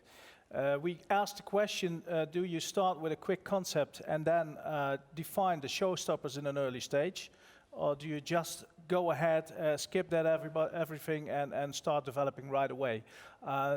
I think almost 96% says, let's first see what we can expect and then go further with R&D and not start right away and skip all that. Gentlemen, how do you feel about this? Go as far as you can go, or just identify the showstoppers first? I think it's the best to identify the showstoppers, of course. But then you can, then you have a really good view of the product and what stage it's in. So Do you feel most entrepreneurs at that stage can predict what the showstoppers will be? yeah, but what in practice what you see that they in a too late stage they see the showstoppers and not in the concept phase. So They see them when they're being stopped by the showstoppers. yeah, Or they can predict them, but they don't act on them. Yeah, the example what Bart explained, if you are going to certification, sometimes you have already planned a market introduction, but then you see if you want to certify the product, that you see it's not good enough or you have problems in it. So then you must going back to the drawing board, and that will also influence the market introduction. So yeah, that's sometimes a problem. Yeah. It's too often. So what's your role in this? How can you help companies? The first stage is really identify what is the needs and demands and what are the wishes. So separate them. Yeah. Stay focused on what really the needs are. Of the customers, not of the entrepreneur. Customers. Yeah. Of the customers. And then we start to make a project or prototype, and then you can go to the customer. Okay, is this really what you need? And often you get a lot of questions and other wishes. But stay focused on make it not too big. Stay small. Is it just quick. having the conversation, or should they have a minimum viable product and actually test that with the customers and get feedback that way? It starts with a conversation. Yeah. And get really the needs and demands. But often when you see the minimal viable product, the customers say, "Oh, okay, but that I had another thing in mind." Or that can be, and are there other solutions or options? So you also involve your potential customers very early on. Okay. Yeah. And what also is very important, that the concept what we create, that is also a kind of front loading for your development. You have sometimes departments with R&D development, so they can get the concept already in front, and we see it like a front loading. So the development time in their process will be much shorter because we did already the first work for them, and then they can take it over. But yeah, you can. So then you make the process more predictable as well. Yeah. Okay. That's true. Yeah, and you always. You have also companies who have not R&D capacity, of not enough, and then they sometimes ask us, can you also bring it to a production house? So we develop it then in a such way that the product is mainly ready, and then we shift it over to a production house and they can take it over. Yeah. Because our customer is also the product owner of the product. Yeah. You just said something about it's not all technology, it's people as well. I read on your website that a lot of what you do is based on feeling and intuition. Could you elaborate on that a little bit? The intuition is also that you have a feeling what it could be, and that makes the concept, and then start, and just try and fix things. And sometimes you feel that you're on the wrong road. Okay, this will don't get it clear what we want, and put it over your left shoulder. Our colleagues always said, and start again and start. But start, do it, and that is intuition. You feel that okay, this is not the right way, then change and go another path. Yeah. Stay focused on your purpose, your target, your goal. Nice. Bart, Kiwa has to maintain an independent and confidential position. Definitely. How can you help your clients and your partners? Well, in my role as a sales employee, I'm not one of the testers. So my role is I help a lot of customers because I talk to customers every day. And each and every customer wants us to launch his own product, his own ID, which is brilliantly, they think themselves. And most of the time I think that too. So, but in the end, yes, we are an independent company. And we have to act independently. But we can check, for example, if you have the quick concept, if you have the first concept ready, we can check it with the guidelines. We can check it with the directive. Okay, you are, for example, you have information available, and we can check, okay, is this information compliant with the directive, yes or no? And most of the times, the customers know it themselves, but we as a notified body, we interpret it. Also quite a difficult word, but I think I pronounced it right. We interpret it sometimes in a different way. So therefore we always say, come to us as early as possible and have your concept checked. Talk to me, talk about the countries where you want to go to.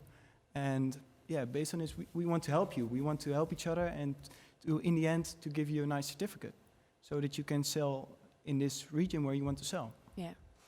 So you really want to help entrepreneurs, and you will do whatever you can within the scope of being an independent company and being, we cannot advise you. We cannot say you have to use this component or you have to do this and this. No. We cannot say that, but we can say, okay, here's you deliver us your concept, and we can say, okay, this check, this is okay, this is not okay. And this is our role. This is also what we do when we test the product. Yeah, but you can advise on how to comply and how to get certification and how to take the shortest route. Advice is a dirty word in the world of notified bodies, but yeah, we can help. You can give feedback. I always say I can give guidance. So I can say, okay, walk with me. I have a lot of experience. We do products every day. Come to us and we can help you. Yes, definitely. And also for small startups, if you're just an independent professional with a brilliant idea, is that interesting for you as well? And in the earliest stages possible. When you do your feasibility study, for example, please come to us. When you have the feasibility study ready, most startups are pretty good in doing their study about the technical parts. For example, they get the help of Beeliners or other company, and they do this quite okay. But most of the times, they forget the legal perspective.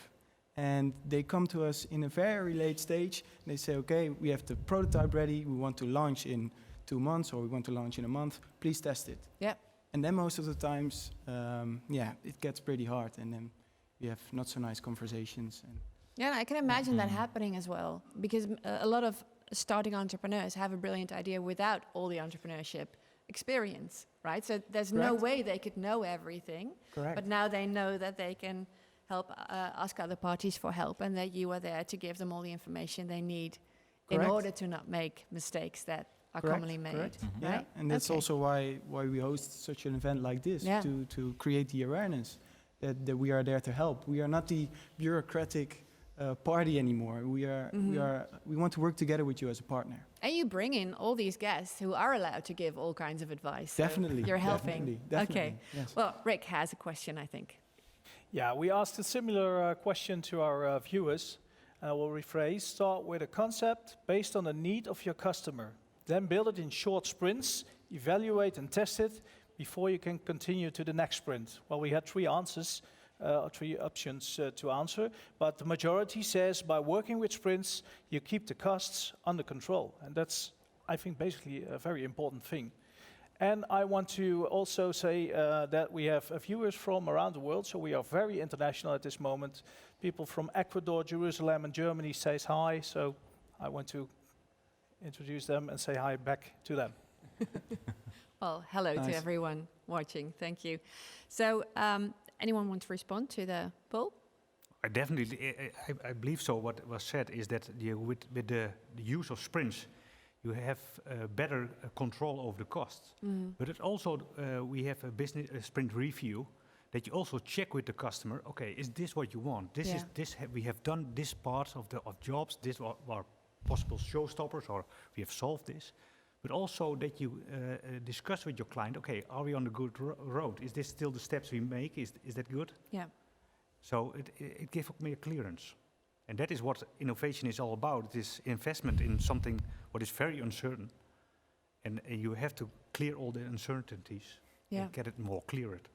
With, for example, certification, but also with a discussion about, okay, is this what you want? Is that what you really need? Will this solve your problem? Yeah. I think it's also that you must keep your customer in the loop. So if you're doing demo sessions every 2 weeks, they know, okay, this is the process and this is the way how the product will look like. And if you do it at the end, then you put something on the table and they say, no, that's not what we want. And then everybody has going back to the drawing board, of course. And then it costs a lot of money in that way. So could you take us through what you think is the ideal process in simple steps? What would that be? What would it look like? First, the first step is to sit together with your customer and then see what are the needs, so the requirements and the wishes, and keep focusing in that way, and then to make the next step to discuss to do it in sprints, and then create a concept, but a concept what is very lean. So it means no features on it, but mainly the basis what it should look like. And then you put that on the table, and then your customer thinks, okay, this is the way how it should look like, and then sometimes all the wishes will come on the basis then. So, and then what Bart also said, also looking to certification. Also keep in mind that a product, you must bring it on the market at a certain way. So also the certification is then also very important, that you keep that also in mind. Also with your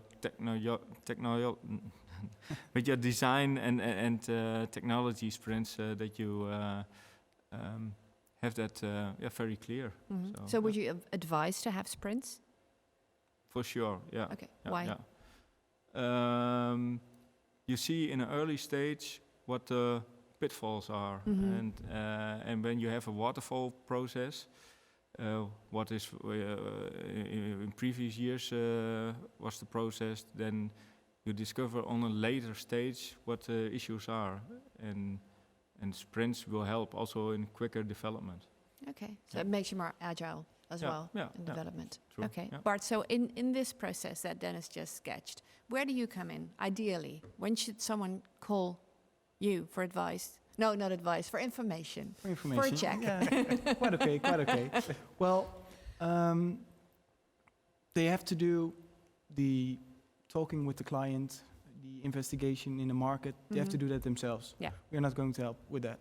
But when you have the first concept ID ready, and you think, okay, I want to sell there and there, I want to introduce in this market, this is my basic ID, then you can call me already. Say, okay, I want to go to the FCC, to the USA. Have you thought about that? That would be one of my questions. Have you thought about that? Yeah. And I would say, okay, think about this and this. Think about this and this. And yeah, that makes it, most of the times I ring a bell then. And then they can go from there. And we do not start testing then yet. We just help them along the way. So what's the, because not in all, if I understand it correctly, certification is not mandatory in all cases. It depends on the technology, on the type of company, type of product, right? Correct. So if it's not mandatory, why should you still want to have certification? What's the greatest added value? Yeah, it's a good question. I always like to say that we give you a nice night of sleep. Because when we as a third party, as a third independent party, have checked your product on all the applicable regulations, then you have a third party which has a quite good name, especially in the Netherlands. We're saying this product can be safely used in this environment. And I would sleep way better knowing that a third party has checked it than I did everything by myself. Yeah. So I think that's the greatest added value of certification. How about you two? How do you feel about certification? Yeah, I think the same. It's giving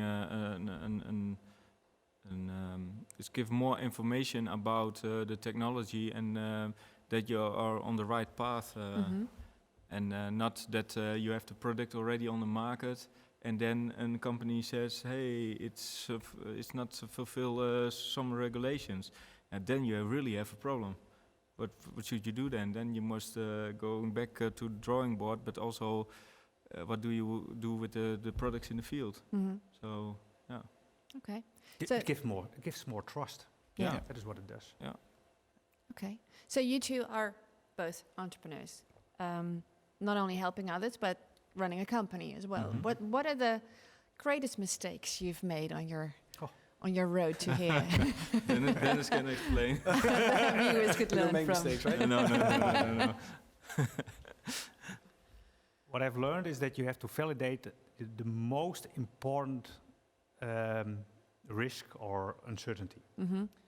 I have done a startup with, I thought it was, okay, this will be very good initiative. You love your idea. You go to the market, you think, okay, this will be a success. And then you learn, okay, the biggest mistake, the customer didn't want the product. I believe in it, but the customer, okay. First That's always the danger in falling in love, isn't it? You forget to ask the other party if they feel the same way. Exactly. So don't fall in love, but check it immediately. And definitely, like Jenga blocks, what is the biggest block? What is the most important block in your? There's a game. Yeah, the tower. It's the tower. Yeah. If you pull one block out, it better not ruin the tower. Exactly. Yeah. And then the most important block. Okay, when we pull this one out, all will fall down. Okay, check that one first. That is what I've learned. So are you speaking from experience? Can you tell us what you did? That was in the second time that we had an idea that we Holland is a number 2 in the world for building yards, big yards. So we had a startup for an idea that we want to. All the yards have to be has hospitality and crew on that yard. So and most of the time the yards are not sailing or yachting. So they have to have maintenance all the time. Yeah. But there is, when you are on board of the yacht, you need more customers. So we had the best people for training those teams. We have already 12 people trained and on hospitality that were stewardess who couldn't work with Martinair at that time. But the customer didn't want to pay for in secondment of that crew. So they solved it on another way. Okay. Had to find out. I could have asked that question quicker. Yeah. So your lesson is also you have to find someone who wants to pay for your product. If your customer don't want to pay, you're in trouble. You're in trouble, of course. Good lesson. Yeah. Good lesson. Okay, let's go back to Rick to see if there's any questions coming in. Yeah, we had another poll with the answers from that. We asked the viewers if digitalization of your product is an easy journey. Well, I think that almost everybody disagrees, but that's where these sessions are coming in. We can help you with explaining more and more and help you with guidance through the whole project. So that makes it easier maybe in the future for you. Yep. Okay, let's take that to the table first. Digitalization, another lovely word. So what's so hard about it, and how can we deal with it? How do you keep how you say it? The problem sometimes is do you keep up keeping up with the latest technology? So. For instance, if you're starting with apps and your company has no experience with app development, then you don't know what you need to invest in that kind of development. Right. So sometimes you don't have the right engineers for it because they are not trained for that. Maybe you don't have think about maintenance because that needs also to be maintained, of course. So that is also always the question: how do you keep up the technology stack? Is your company ready for that? Should you hire people to do that, or should you buy it? you can hire, of course, the people, but yeah, you want to also to keep the knowledge in your company. Otherwise, if the people left your company, if you hire them, then your technology goes also away. So you must also have, how do you transfer that technology to your own company? So that's sometimes hard. Yeah. But when you bring it in, definitely, then you have to make sure that these people keep up to speed with new technologies as well. So that will be your responsibility. Yeah. And if you buy it from an external place, then you can put the responsibility elsewhere. Yeah, but then you are not so flexible anymore. Because if you then want to change your product, you are always relying on another company. So that's why sometimes it's also for your own company, and if you're making products for yourself, that it's very important that you keep also, that you're keeping the technology alive also in your company. Yeah. The new technology. So it's a mindset and culture as well as just getting the skills and the knowledge and keeping the IP inside. Yeah, I think that's very important. Yeah. Okay. What do you think is an important factor in digitalization successfully? Like Dennis said, it's culture. You have to maintain it and hold it within the knowledge within your company, and that is difficult because good engineers are rare. Hard to get. Hard to get. And expensive. And expensive. Yeah. The more rare they get, the more expensive they become, right? Yeah. That's true. So have you ever advised a company to just stop?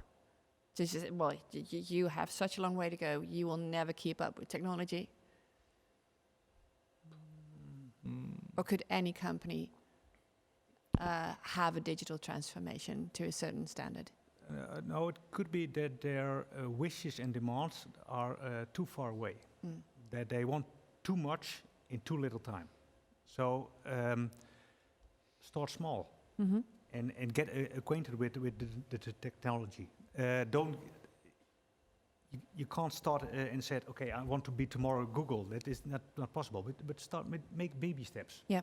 With small steps, get acquainted, be more experienced with everything, and then you have to get your goal and your vision and maintain that and make it broader. That's maybe the best steps. Okay. And we have sometimes with a customer we said, okay, this is too big. First get acquainted with something. Okay. Rick, any last words from you?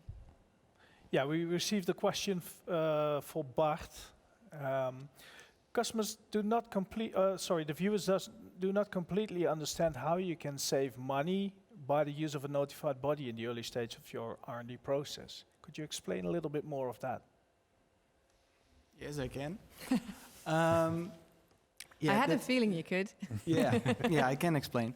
By taking notified body at an early stage, as I said before, we are trained to spot things. So we can see at a very early stage, if you go to the European market with your product, you have to pay notice to this and this. And if you haven't spotted that in the early stage, then you would have gone all the way through the product development process and then spotted it in the end. So basically we also can spot showstoppers at a fairly early stage, which in the end saves you a lot of money. So potential clients should not look at your role as cost, but as investment. Yeah, you because could say it like pays that. off in the future because you minimize risk. As a poll was earlier today, is certification, is that is not having it a risk? And almost everybody said yes. So you have to have certification in the end. And if you get involved, if you involve us at a very early stage, then your costs are going to be lower in the end than if you're involving us at the very end stage of the product development process. Beautiful last words for this segment. Thank you, Bart. Thanks. Thank you, Dennis. And Dennis, we'll take a little break for about 10 minutes, you can have another look at the lab. Please fill out the poll questions so we can use them at the table in the next segment, and we'll see you in about 10 minutes.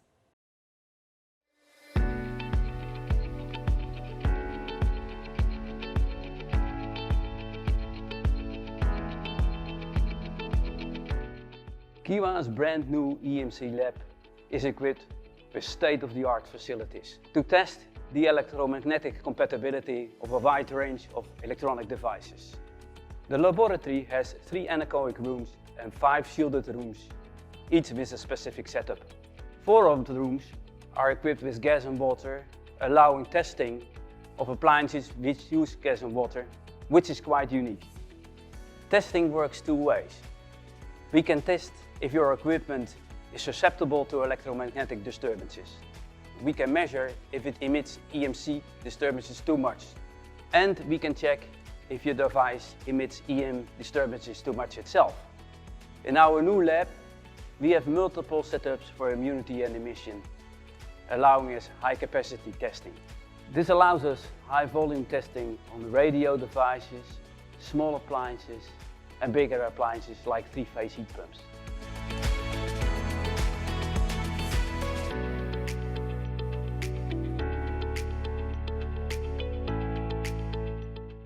We are standing in our 5-meter semi-anechoic chamber. We do all our measurements for United States and Canada here, up to 60 gigahertz frequency range.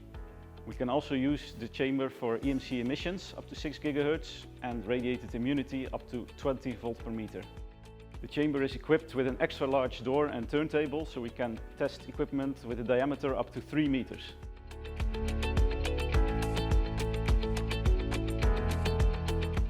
This is the 3-meter full anechoic chamber.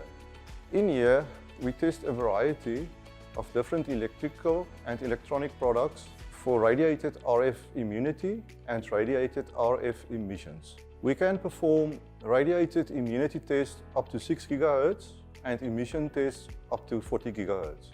This room is equipped with a fully automated turntable, automated antenna polarization, and cameras that we use to monitor the devices while on the test.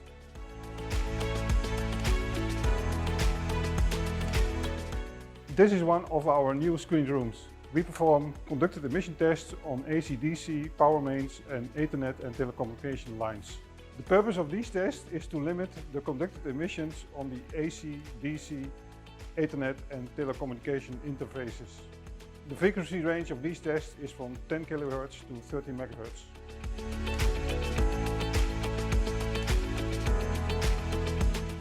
This is our conducted immunity test setup. In this test setup, we inject interference on the cables of the test object, and we monitor the functions of this product to see if everything is still according to the relevant product standards.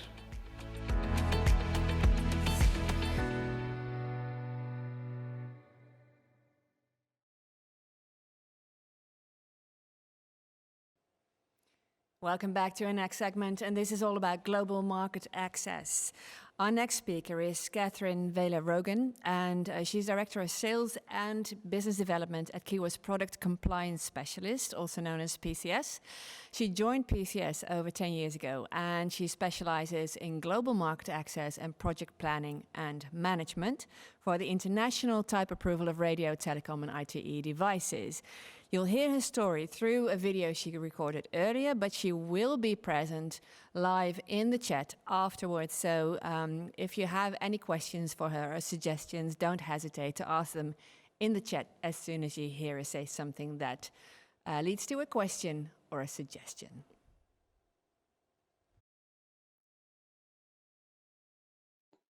Hi everyone, I hope you're all keeping safe and well. As I'm joining this remotely, I have pre-recorded this session, but if you do have any questions afterwards, I am listening in and I'll be happy to help.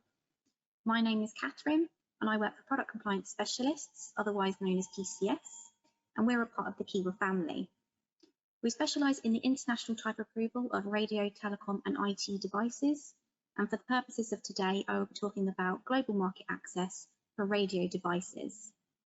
Before I start, it's important that I point out I am not an expert in EU FCC testing and certification, and so I won't be delving too much into these specific points during this segment. Instead, I will be focusing on the international type approval requirements needed to bring your products to the global market. I've been in the industry now for a little over 10 years, and when joining back in 2010, I would say that things were relatively simple, in that there weren't so many technologies out there, there are a lot less products out there, and the technologies that we did tend to see were Bluetooth, Wi-Fi, short-range device, GSM, all devices, all technologies for which there were well-established regulations in place. Coupled with this, on a global level, global regulators around the world had well-established regulations in place for those technologies as well. And so it wasn't usual that you would come into any issues when applying for type approval for your devices. Jump forward to today, and I don't really think that's the case anymore. We have more and more products out on the market, and those products contain more and more complex technologies. If you think that in parallel, global regulators need to keep up with all of this, their regulations and their procedures are now in need of a constant review and potential update, and potentially the need to introduce new compliance schemes. And so I would say that getting your products to the global market has become a little bit more difficult because of that. My specific journey in the type approval industry started out with submitting type approval applications in the French, African and the LATAM regions. So this involved preparing and submitting specific type approval applications on behalf of manufacturers, understanding the regulatory requirements in my countries, but also monitoring the regulatory activities in those countries that I was assigned to. So this aspect of the role gave me a really good insight into how the world of regulatory worked. I was able to recognise stumbling blocks that manufacturers might come across, but also recognise regional trends. And so not just becoming a type approval expert, but becoming a regulatory expert in those countries that I was responsible for. I then moved on to managing the type approval projects from conception through to completion, and playing more of a part in the manufacturer's journey to getting those products to the global market. Through this experience, I gained further exposure to countries which I was not responsible for, and more importantly, it was then that I started to understand the importance of EU and FCC testing and certification, and the role that that played in getting your products to the global market. Since then, I've continued to build up my knowledge on regulatory strategy and to think about what the important factors are to think about when bringing your products to the global market. So what have I learned and what can I advise? Well, I would say that learning what would be considered the basics is very essential. Not just understanding EU and FCC, which is definitely a must. In my case, I obviously have a basic understanding and that is enough to get started, but it's also important to understand and appreciate the global regulations that are in place and appreciate where there are deviations from EU and FCC and how that might affect your regulatory strategy at the time of EU and FCC testing. I've learned that from one regulator to the next, even if on paper they have high-level similarities, they are each different in terms of what they accept and the procedures that they follow. And so it is important to have an appreciation of that. So given the circumstances that we're in today with COVID-19, I am currently in the UK. My colleagues at Kiwa did send over 3 questions for me to have a think about and what I'm going to base today's segment on. I hope this gives everybody a little bit more insight and some food for thought to go away with after this session. So the questions that I have been given are: how the global market access process works, what is important to consider and be aware of when making choices about global market access, and what the potential consequences of leaving important considerations too late are. So let's get started with global market access and how the process works. I appreciate we probably have a mixture of attendees today, and for some of you this might be familiar territory. With that in mind, and for timing purposes, I will keep this high level only, and I won't cover absolutely every eventuality. Focusing purely on global market access for radio devices, the manufacturer's journey will almost always start with the EU and the FCC testing. This is because having devices tested for these markets pretty much opens up the door to the rest of the world. For both EU and FCC, it's probable that you'll use a single test house to carry out all of your testing and certification needs. That test house may handle that completely in-house or possibly work with a partner a network of partner labs and certification bodies. But it's important just to know what you'll end up with. So for FCC, 9 times out of 10, what you'll end up with is a product which is certified, registered and identified with its unique FCC ID and grant. And for EU, your product will be tested and certified with a type examination certificate if needed against all essential requirements, such that you're confident to apply your CE marking and sign your manufacturer's declaration of conformity. Your test house will fully guide you here in terms of what you need and what you can do, so I won't go into any more detail on this specifically at this point. For the rest of the world, it's first of all important to note that the large majority of countries do actually accept EU and FCC standards to declare compliance in their own countries. If they don't accept EU and FCC standards, what we tend to see is that they mirror them very, very closely instead. So this is normally why you have to wait for your EU and your FCC testing to complete, because that then opens up the door to the rest of the world. So with that in mind, what you will need to submit for type approval in your global countries is evidence of conformity to either EU or FCC. So the evaluations that take place normally rely on the review of the EU and the FCC test reports, but regulators might also want to inspect or lightly test a sample in addition to this. In these cases where a sample is needed, you can be rest assured that if you've already got your product tested and approved for EU and FCC, then it will be passed for the country that you're sending it to as well. That being said, there are a handful of countries in the world, in particular the larger markets, where EU and FCC standards are not adopted and they have their own national technical standards in place instead. As a starting point, it is still recommended to get your EU and your FCC testing done because they are the base that global regulators will look at and rely on. But in addition to doing your EU and FCC testing, for those markets which do have national standards in place, it may be that the manufacturer needs to sign additional declarations to declare that the product will meet the frequency bands or the output powers that may differ from EU and FCC. Your EU or your FCC lab may need to carry out additional supplementary testing, specifically for the country that you are going to be sending your product to, again to confirm that their national limits will be met instead. Or it may be that the country in question wants to carry out more vigorous testing in the country, and whereby the sample that you send definitely needs to be locked, or it needs to prove that it can meet the national technical limits in terms of output power and frequency bands. The type approval process itself can take anything from 3 days up to half a year, so it is important to prepare ahead as much as you can. And what you'll end up with is a type approval certificate or an acceptance letter from the regulator, which confirms that the product complies to the local standards and it can be used in that country. And then you can start selling.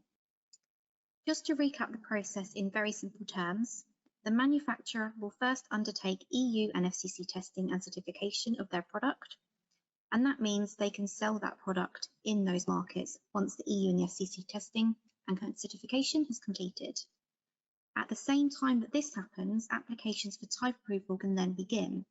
You'll mainly be leveraging the EU and the FCC compliance documents, but in addition to that, sample testing might be needed.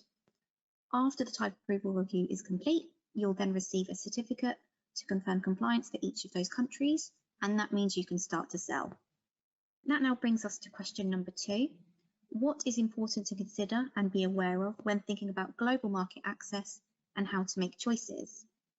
So this is a tough one, and it really depends on each individual scenario and your budget.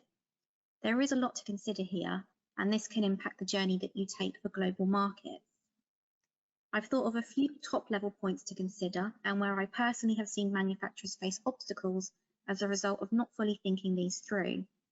So the points to consider are where you want to sell, how you intend to identify your products in terms of model number, whether you're leveraging a pre-certified radio module, and then what your target country list accepts and requires. I'll go through each of these in some extra detail. So starting with point number 1, where do you want to sell? So this really is the first question that you need to ask, and you need to ask it ahead of your EU and your FCC testing. Where do you want to sell now, but where do you want to sell several years down the line? I say this because although each country can generally accept what has been done for EU and FCC in terms of the testing and the standards, each regulator does have their own procedures and regulations in place on what they expect to follow and what they'll accept, and more importantly, what they won't accept. So where you want to sell always needs to be your first question, and this does need to be done ahead of EU and FCC so that you can get your strategy just right. Point number 2, how will the product or products be identified in terms of model number? And linked to that, how will the test report content reflect that? So for both EU and FCC, it is possible to list as many models as you like in that test report, provided that they're technically identical enough to be considered a true family. For FCC, you'll get your single FCC ID and grant, and for EU, you will have a single manufacturer's declaration of conformity for all of those models. This approach comes at little or very little extra cost to the manufacturers, so I do understand why this approach is taken specifically for EU and FCC. But this is where the rest of the world differs, and this is sometimes where the bad news can come. There are some global regulators that will allow family approvals, and so essentially what you have done for your EU and your FCC is good, and that can be mirrored for specific countries that you do decide to sell in. So what you'll get a single type approval certificate listing all of those models, and it means that you've paid a single regulatory type approval fee. However, there are many countries in the world that don't actually allow family approval. And so this is where the bad news and the extra costs come. It means that you need to pay a fee per model and you will get a certificate per model. Examples of countries where family approval is not permitted are Hong Kong, Indonesia, Taiwan, and Vietnam. So this might not seem like a huge deal if you don't have a huge target market country list in mind, or if you are talking maybe 1 or 2 models. But if you're taking your product worldwide and you've got several models on those test reports, then you can appreciate that the costs do quickly add up. So what should be done instead? So if the models in question are technically identical enough to be considered a family, then a sound approach is to assign a single regulatory model number instead. So not listing the variants on those reports as models themselves, but they all fall under one single regulatory model number. It's not acceptable really to think about this kind of approach later down the line, because it does mean some form of retrospective action would be needed for EU or FCC, or it might mean that the project becomes a bit messy if we then need to tie all of the reports together to reflect a single regulatory model number. From my experience, this is actually a reoccurring issue that does happen more often than you think, and it does make global market access more difficult than it needs to be. If we are lucky, then we can get away with the declarations from the manufacturer and a regulator will accept them to tie those reports together, but there are also some regulators which are extremely strict, and so what they see in those test reports and the model number that is reported is what will go on that type approval certificate. There are, of course, a number of soapbox countries where a single regulatory model number isn't even allowed and you do need to approve those variants, but we are talking maybe 3 or 4 countries rather than multiple countries. So it is still really advantageous to try and apply the single regulatory model number approach if you can. Moving on to point number 3, are you leveraging a pre-certified module? Under EU and FCC, there are advantages to leveraging a pre-certified module, which results in lower test fees. It also means that if you're to use the same module in products later down the line, then there is a cost saving to be made at a later date as well. From a global perspective, whether a radio modular approval can be leveraged or not does vary, and the rules can be complicated. Nevertheless, there can be some cost savings to be made there too. So I would always highly recommend to ask your module vendor if the module that you're putting inside your device is certified anywhere else in the world first. We can then establish whether the radio modular approval can be leveraged in any way for the host that you're putting onto the global market. At a top level, there's generally 4 stances that regulators will take with regards to modular approval. Yes, radio modular approval is permitted and it is sufficient for your host device, so you don't need to do anything else from bringing your host to the global market. Or no, the radio modular approval is not sufficient and you just need to approve your host device. Yes, a modular approval is sufficient from the radio aspect, but you would need to carry out EMC and safety certification for your host still. Or yes, the radio modular approval is sufficient, but only if certain criteria can be met. So because these rules can be complicated, it is important that, again, as early as you can, you go through your strategy and check your countries one by one to see what particular approach will work and what you can do to make the approach as cost-effective as possible. Each country will differ, so I highly recommend to check.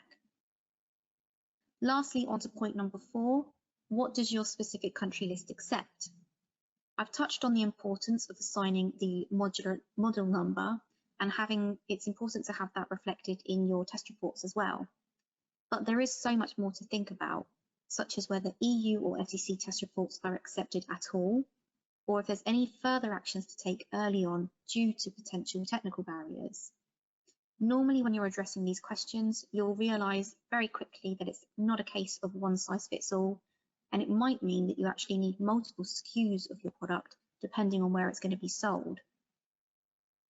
So the reason that you might need multiple SKUs usually relates to country-specific deviations where compliance needs to be demonstrated and agreed. So it might be to ensure that you have national deviations listed in your safety test report, including country-specific results for output power and frequency with the FCC or the EU reports themselves, having separate and supplementary testing carried out by your accredited test lab to show country-specific results for output power and frequency band and show that those country-specific requirements have been met, or simply preparing a declaration to confirm that countries' national limits will be met. I could go on about these and more, and it really does boil down to your chosen country list and what they need to see and what they'll accept. Going through these questions, though, means that a common approach can then be found and agreed, and you can ideally move on to a smooth global market access process. I know that this is a lot to register, so I have prepared a few case studies to now better explain some of those key considerations that I have just mentioned. So, starting with the first case study.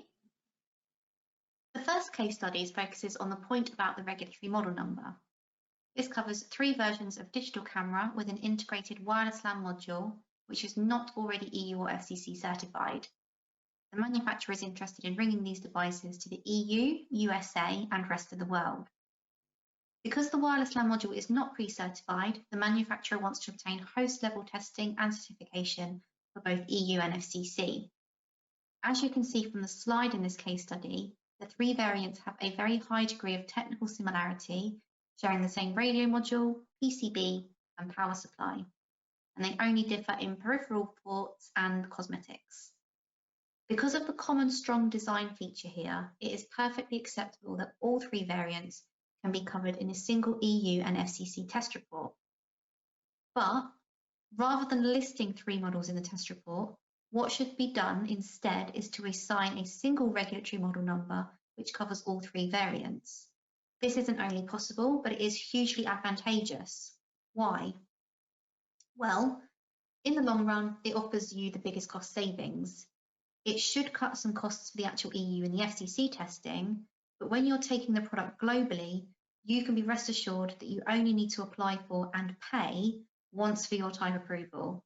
It means less costs and less certificates that you need to worry about when it comes to potential updates later down the line, and also certification renewals. The next case study is a little different, but it goes back to the issue of having multiple model numbers sharing the same radio, but where you may feel that you've hit an obstacle. In this case, we're looking at 10 models of fridge freezer, all with an integrated radio module. I think this scenario is really relevant for today and in the Internet of Things era, and I do think it's only going to get tougher from a regulatory perspective for manufacturers of such products. The radio module is the same inside all freezers. But for the fridge freezers themselves and under different regulations altogether, they're too technically different to be assigned a single regulatory model number, and they each therefore need their own model number. So this is why it's tough, because there are other regulatory requirements and regulatory bodies to consider beyond radio. The immediate thinking here would be that for radio, we need to test and approve 10 models. We've got no choice. Taking that globally from an RF perspective, you are then talking millions of euros that need to be spent. So because of this, we must change our strategy and our way of thinking. Thankfully, there is a clever solution, which our company's technical director put together, so I can't take any credit here for this one. Essentially, what we need to do is decouple the radio part of the fridge freezer and assign the control panel its own model number. We then simply do the radio approvals for the radio control panel, independently of any separate regulatory requirements that are needed for the fridge freezer. So this is a perfectly acceptable and it's a proven route to take. The added advantage here is that if you plan to use that same radio control panel in future models, you can then leverage the approvals that you've obtained globally for that control panel, and thus you're introducing further cost savings down the line. This now brings me to the final question. What are the consequences of leaving global market access considerations too late? So this luckily has a simple answer. In very simple terms, if you have a single product and a simple technology and a limited target country list in mind, then the likelihood of any consequences in the future is very, very low. And you're probably going to be able to follow a straightforward approach and route to global type approval. But if you're talking about multiple models and a more complex technology and a worldwide country list, then obviously the risk of any consequences later down the line is higher. The main consequences of leaving global market access considerations too late is that the original approach that you've taken for EU and FCC then doesn't align with the strategy that you need to take for global market access. If we go back to the case study of the digital cameras, you may think, yep, I just have one camera. But if what you've done at EU and FCC test stage is to list all three of those variants as model numbers, then that doesn't align with the strategy of approving one model in your global markets. If that is the case, then the consequences are relatively simple. You either need to take retrospective action with your EU and your FCC test reports so that they are updated to cover one single regulatory model number only. This obviously means additional costs, and it also means a delay in getting your products to those markets that you want to sell in. Or it might be that you need to choose a specific model within that test report, which you would take to each market. That's obviously not an ideal approach because you would want all of the variants to be available in the markets that you want to sell in. Or the other thing is that you do nothing, and what would happen is where any country doesn't allow family approval, you would end up having to approve 3 times and pay 3 times the cost. So this brings me to the end of my segment, and I just want to conclude with a few final remarks. Ultimately, successful global market access requires careful regulatory planning and strategy, and so the earlier that you can think about this, the better.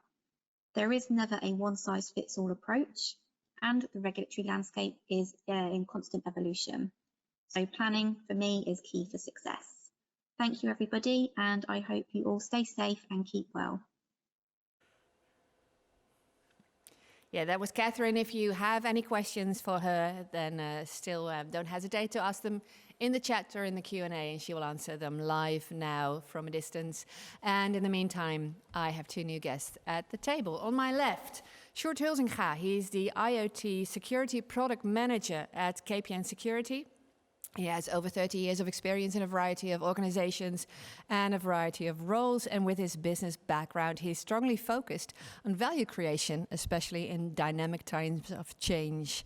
How convenient to have you here today. That's Welcome. Me. Thank you very much. And across from you is Kiwa's own Santosh Sharman, and he moved to the Netherlands 4 years ago from his birth country, Suriname, to pursue his master's degree at the University of Twente. And then he joined Kiwa in 2019, and he's now also a product manager for IoT security.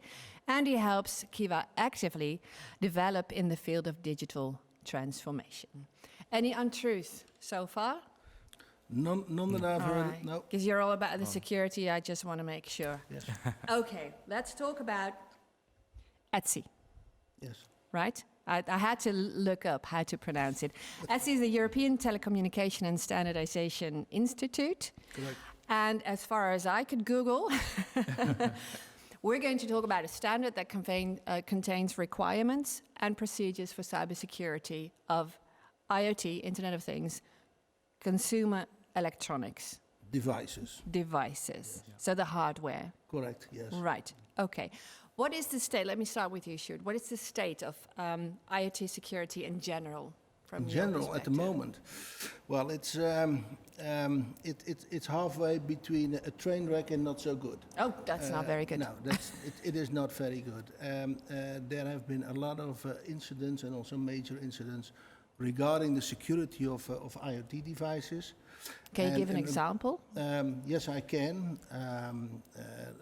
One that springs to mind is in 2016, and later on the same thing happened in 2018.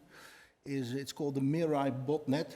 Now that's a fancy name for basically a large number of IoT devices that are doing bad things because they are being instructed to do bad things by a criminal, a cyber criminal. And the bad things that they were doing, that they were basically, it's a security term, it's called DDoSing, and I can explain that, what that means.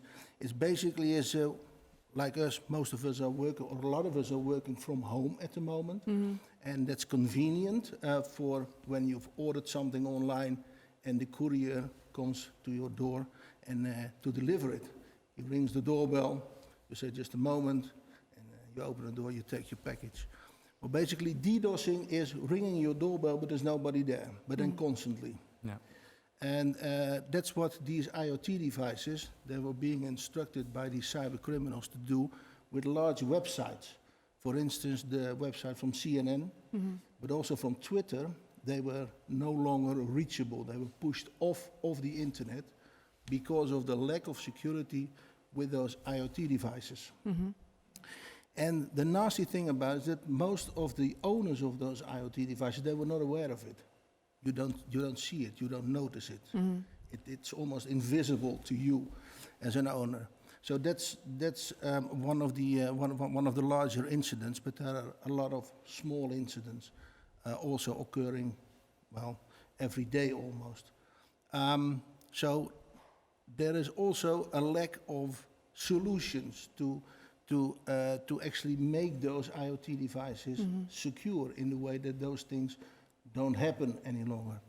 And that's where this standard comes in, basically, because it describes what is the baseline of security controls or security measures that you need in an IoT device to stop all those bad things happening. Yeah. That's what the ETSI standard describes. So it's an important standard. It is absolutely important, and it's the first one to do this in this comprehensive manner. As a matter of fact, I'm really amazed at how the authors of the standard, they've described it in a manner that almost anybody who can read English can understand it.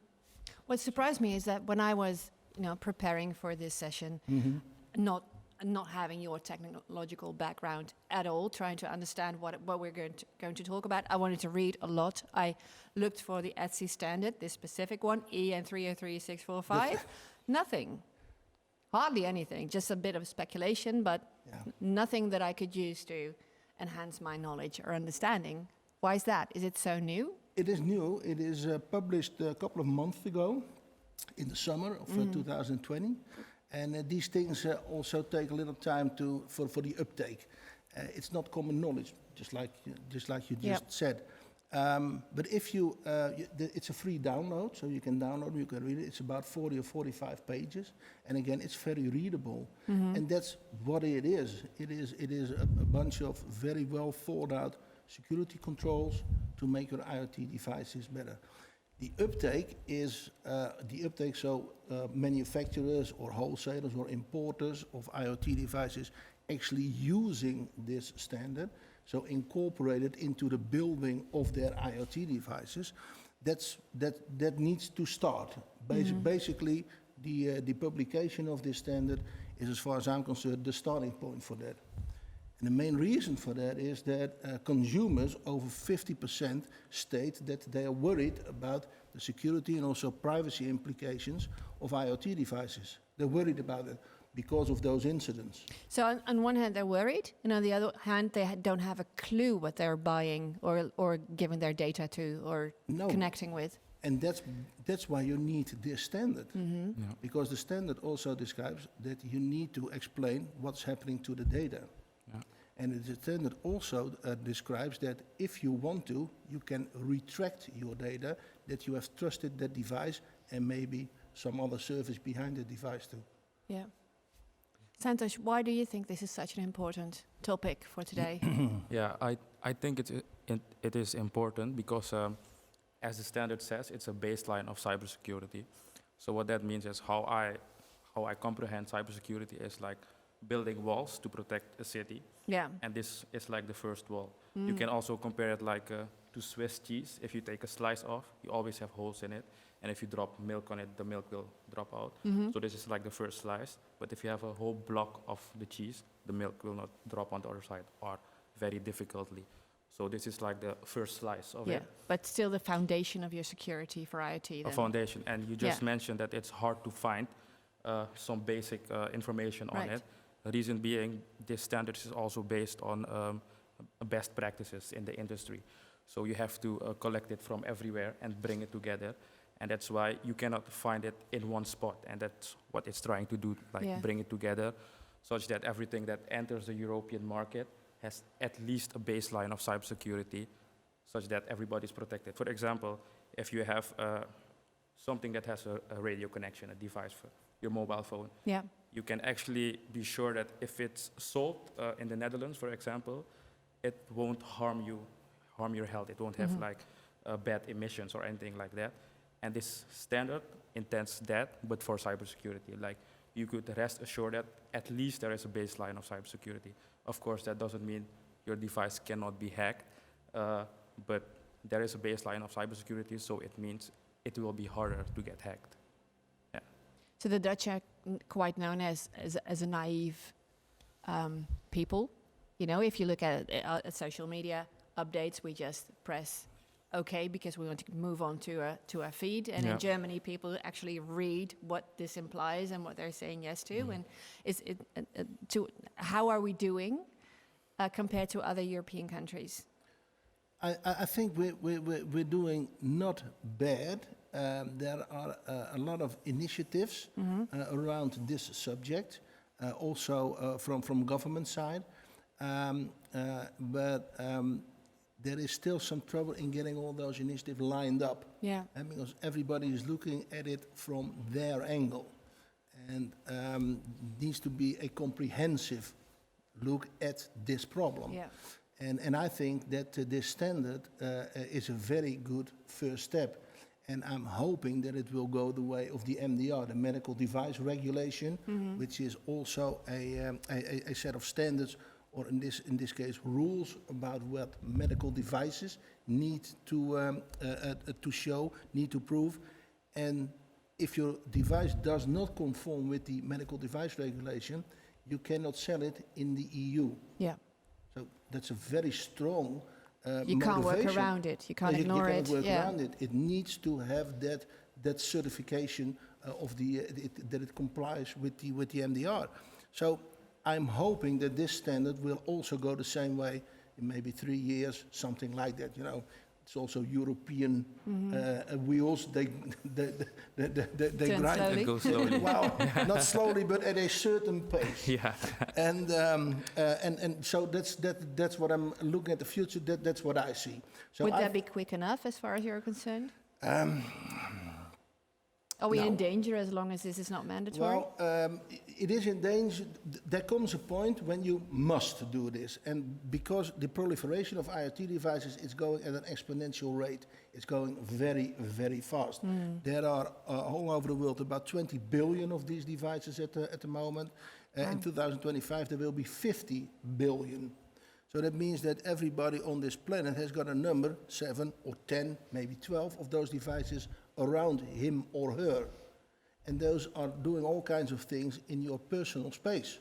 You're painting quite a scary picture here. Well, it could be... Without a standard. It could be, without the standard, I think it would be extremely scary, and there would be very, very, very large incidents. But with the standard, and that would be, that would be my message, take this standard and build, especially manufacturers, OEMs, build according to this standard. The consumers are asking for it. Over 50% say, I'm hesitating because of security and privacy implications. Prove to them that you adhere to this standard, and you have them convinced that your IoT device is their device of choice. Yeah. It's to me, it's as simple as that. Yeah. So there's a very business imperative here to do that. The other thing is, well, like I said, the future is looking bleak if we don't do anything about it, because we cannot go on the way we're doing it right now. No, we can't. So you just said that we need business cases, right? We need best practices. Are your clients willing and able to give those already? Are you in, either one of you, are you in touch with companies who are willing to share their experiences and their knowledge? Yes, of course, because what you see is like everything is getting smarter. So the companies that produce the current products, also their products are getting smarter. And now they also understand that, okay, my product or device or service is transferring data. I have to do something about it. And you see that there is a request for a solution. How can we do this the best way? So that's why this... So sorry to interrupt, but No companies problem. who have a certain level of awareness, they will be willing because they know what the risks and the losses are if they don't. But we still need to raise awareness. We still need to do that. We still need to do that, because it's almost like, you know, in the development of automobiles, there once was one manufacturer who introduced airbags for the first time, or seatbelts. Yeah. And it was then a luxury option, and it cost extra money. Yeah. Now it is mandatory, and you would not even buy or use a car even without seatbelts in it. You wouldn't go, I can drive this thing. We shouldn't be doing that. Yeah. So that's the evolution there. But it starts with people like Satoshi and maybe even myself in pushing this. We need to change. Yeah. Okay. And the thing with awareness is, it's also you have to be aware of something that is continuously changing, because the technology changes. So the way you can break the technology also continuously changes. So you have to, that dynamic you also have to include in your awareness. So that's why it's not that simple to say, okay, we have to raise awareness, because it is much more multi-layered than you could actually comprehend. Right. At the first glance, of course. Okay. Yeah. Let's switch to Bart, who has a question. Yes, I do. We got another poll coming in, and this poll is about manufacturers who are not complying with the ETSI 303-645 will soon be out of business. And 7% says, yes, that's true. 21% says, 7% said it will not be that bad. 21% said, yes, that's certainly true. And the other 71% said manufacturers should feel obliged to protect their customers. How do you think about that? Interesting point. So this confirms what you said. Most people are not aware what you said as well, because they don't see the risk, maybe don't see the added value in doing otherwise. So is it the manufacturer's job or responsibility just say no matter what the legal aspect, we make this mandatory?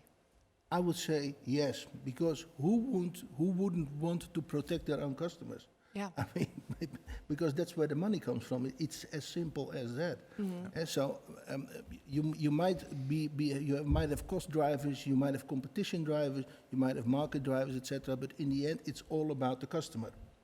That's where your primary focus should be. And if your customer tells you, I don't know whether I want to buy your device because I'm uncertain about security and privacy implications, you need to take away those doubts. And you can do that, well, like I said, with adhering to this standard. Yeah. And to add to that, of course, this standard has like requirements that's written in it. Yeah. What are the main requirements for people to who this is new as well? There are a few requirements which are it's split up in 3 different blocks. The first part is look at part 2, and in part 2 you have the most of the requirements. And in the first part you have to explain if your device does not need to adhere to a certain requirements. Why do you think it's like that? Because the devices could be anything, so it could be possible that some device does not need to meet a certain requirements, but you should have a good explanation for that. And then in the second part, you have all the requirements.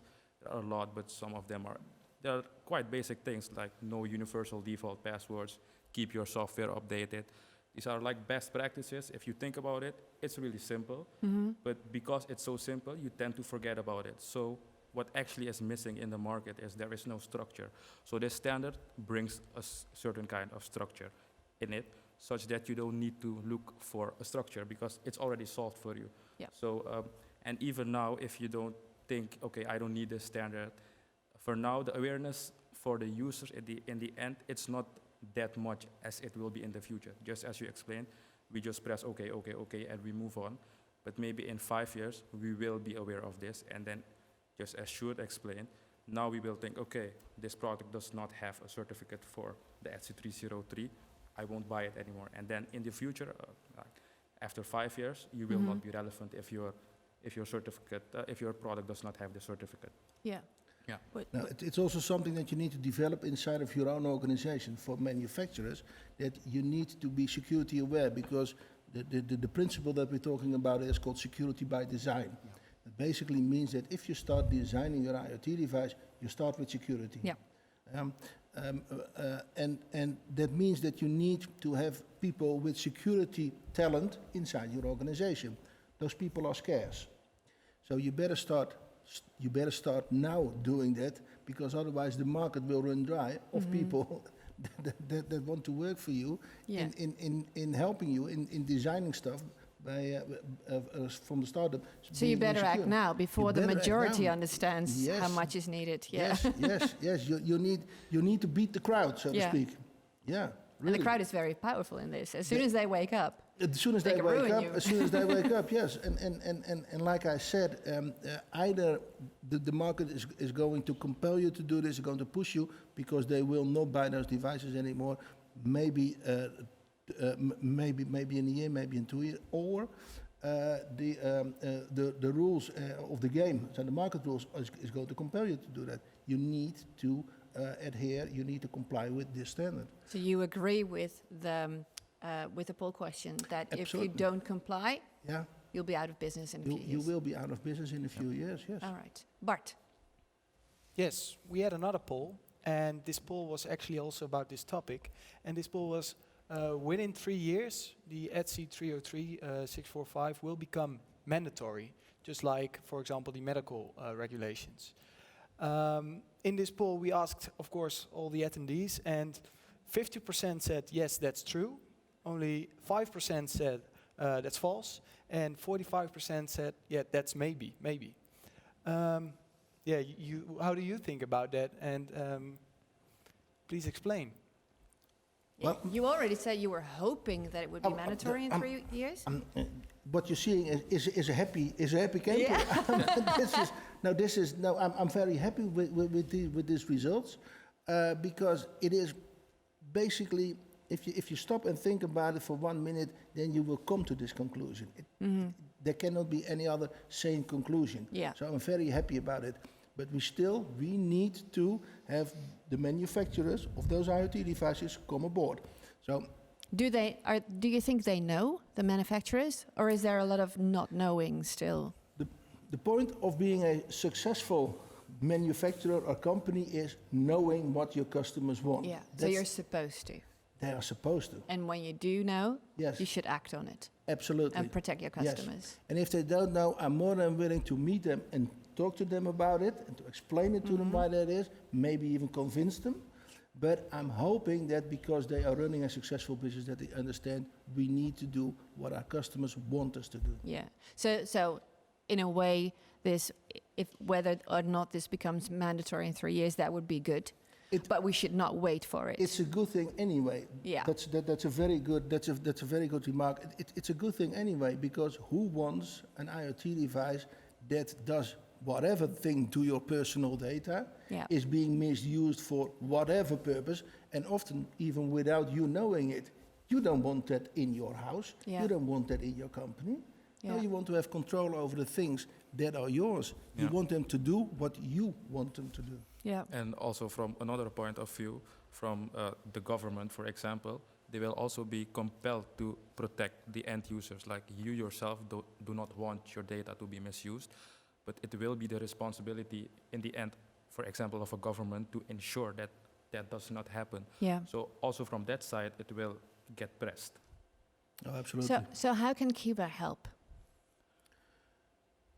Please go first. Well, Kiwa help. Well, like you said in your introduction, I'm employed with KPN Security, and we have quite a substantial security lab where we do all kinds of investigations and tests and whatever.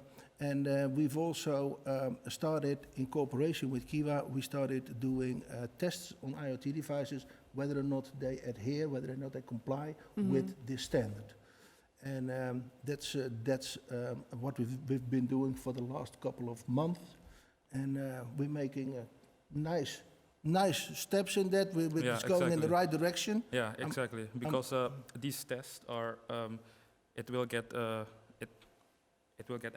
activate Article 3.3 of the RED, which is now you have to comply to the RED if you want to enter the European market. Yeah.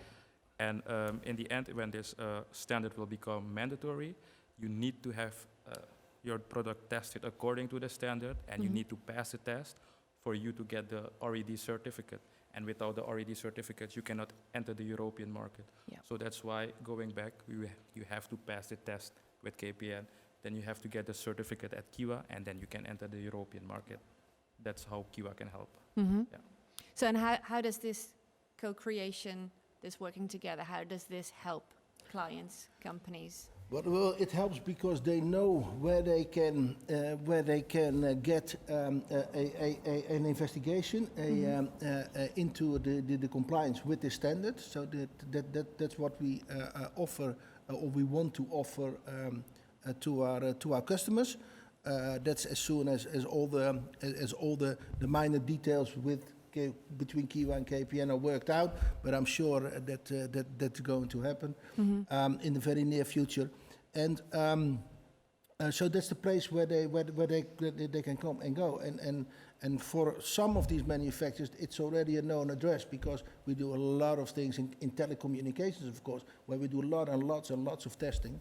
Yeah. And so some of these manufacturers already know us, and they can now also have these other compliance investigations, compliance testing for this standard. Yes, and you need good testing facilities to test these high-tech devices, new devices, and that KPN has those capabilities, and you need a certificate to enter the market. So you do the testing, you get a certificate, and then you enter. So that's 1 + 1 is 2. Yeah. So that's how we see it. Yeah, the certificate is then the proof that the device complies with the standard. Yeah, exactly. And that gives the certainty that buyers, consumers, and also professional buyers are looking for. Yeah.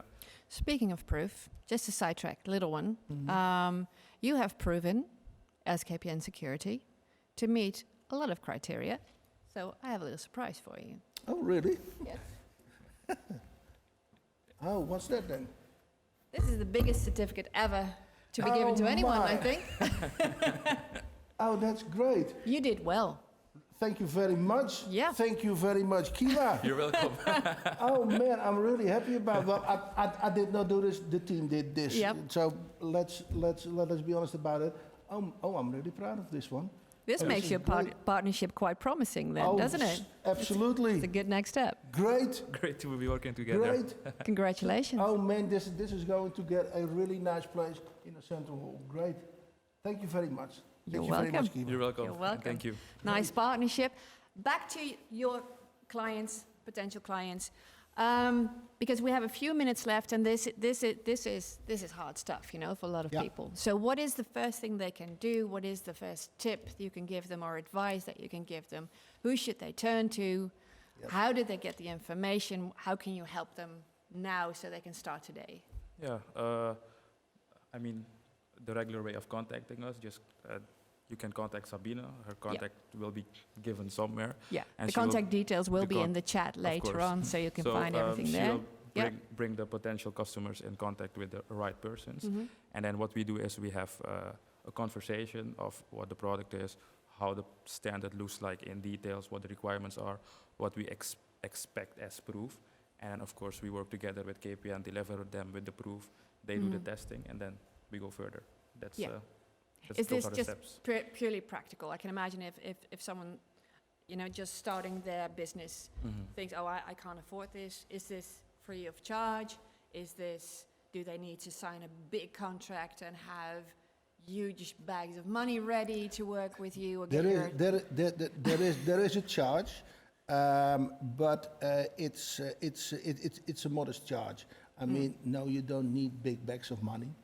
And basically, it's a charge. It's almost at cost, because we think as KPN that we also have responsibility to improve this situation, to get this going.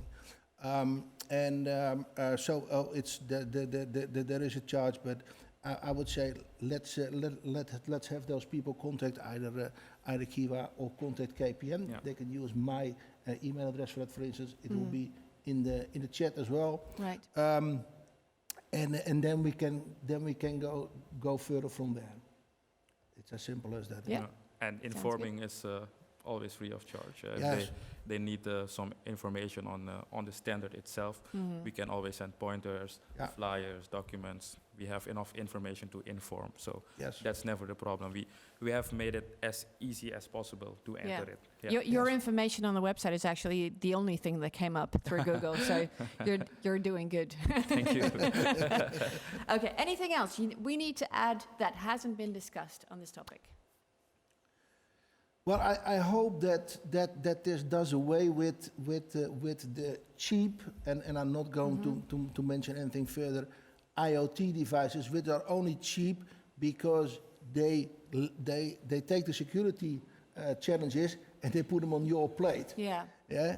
And I hope we can make an end to that, because it needs to be taken up by the manufacturer, and it needs to start at the design. Yeah. So if there's anything that I'd like to say to the manufacturers, but also to the importers and the wholesalers, please make security by design the fundamental of your IoT device.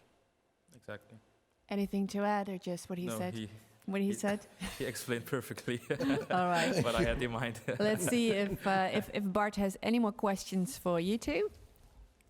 Yeah, I think so. I think I have a quite nice question, hypothetical one. When I buy a product, a new IoT product, and I'm going to put it to use, how can I know that it's been tested against the 303-645? Are there certain things I have to remark, or maybe a good question for Santos? Yeah, great question. Did you hear him?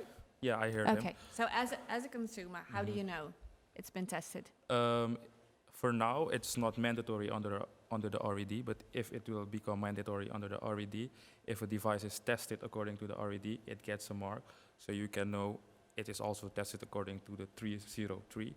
But for now, because it is not yet active under the mark, to say it like that, you just need to look it up, and if it's certified by Kiwa, you can always find it on the website of Kiwa that product X is certified according to this standard.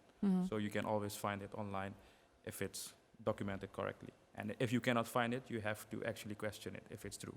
Yep. So that's how you have to look at it. Yeah, so the official registry is the Kiwa registry, but if you're a manufacturer, you would be very proud of the fact that you comply with this standard.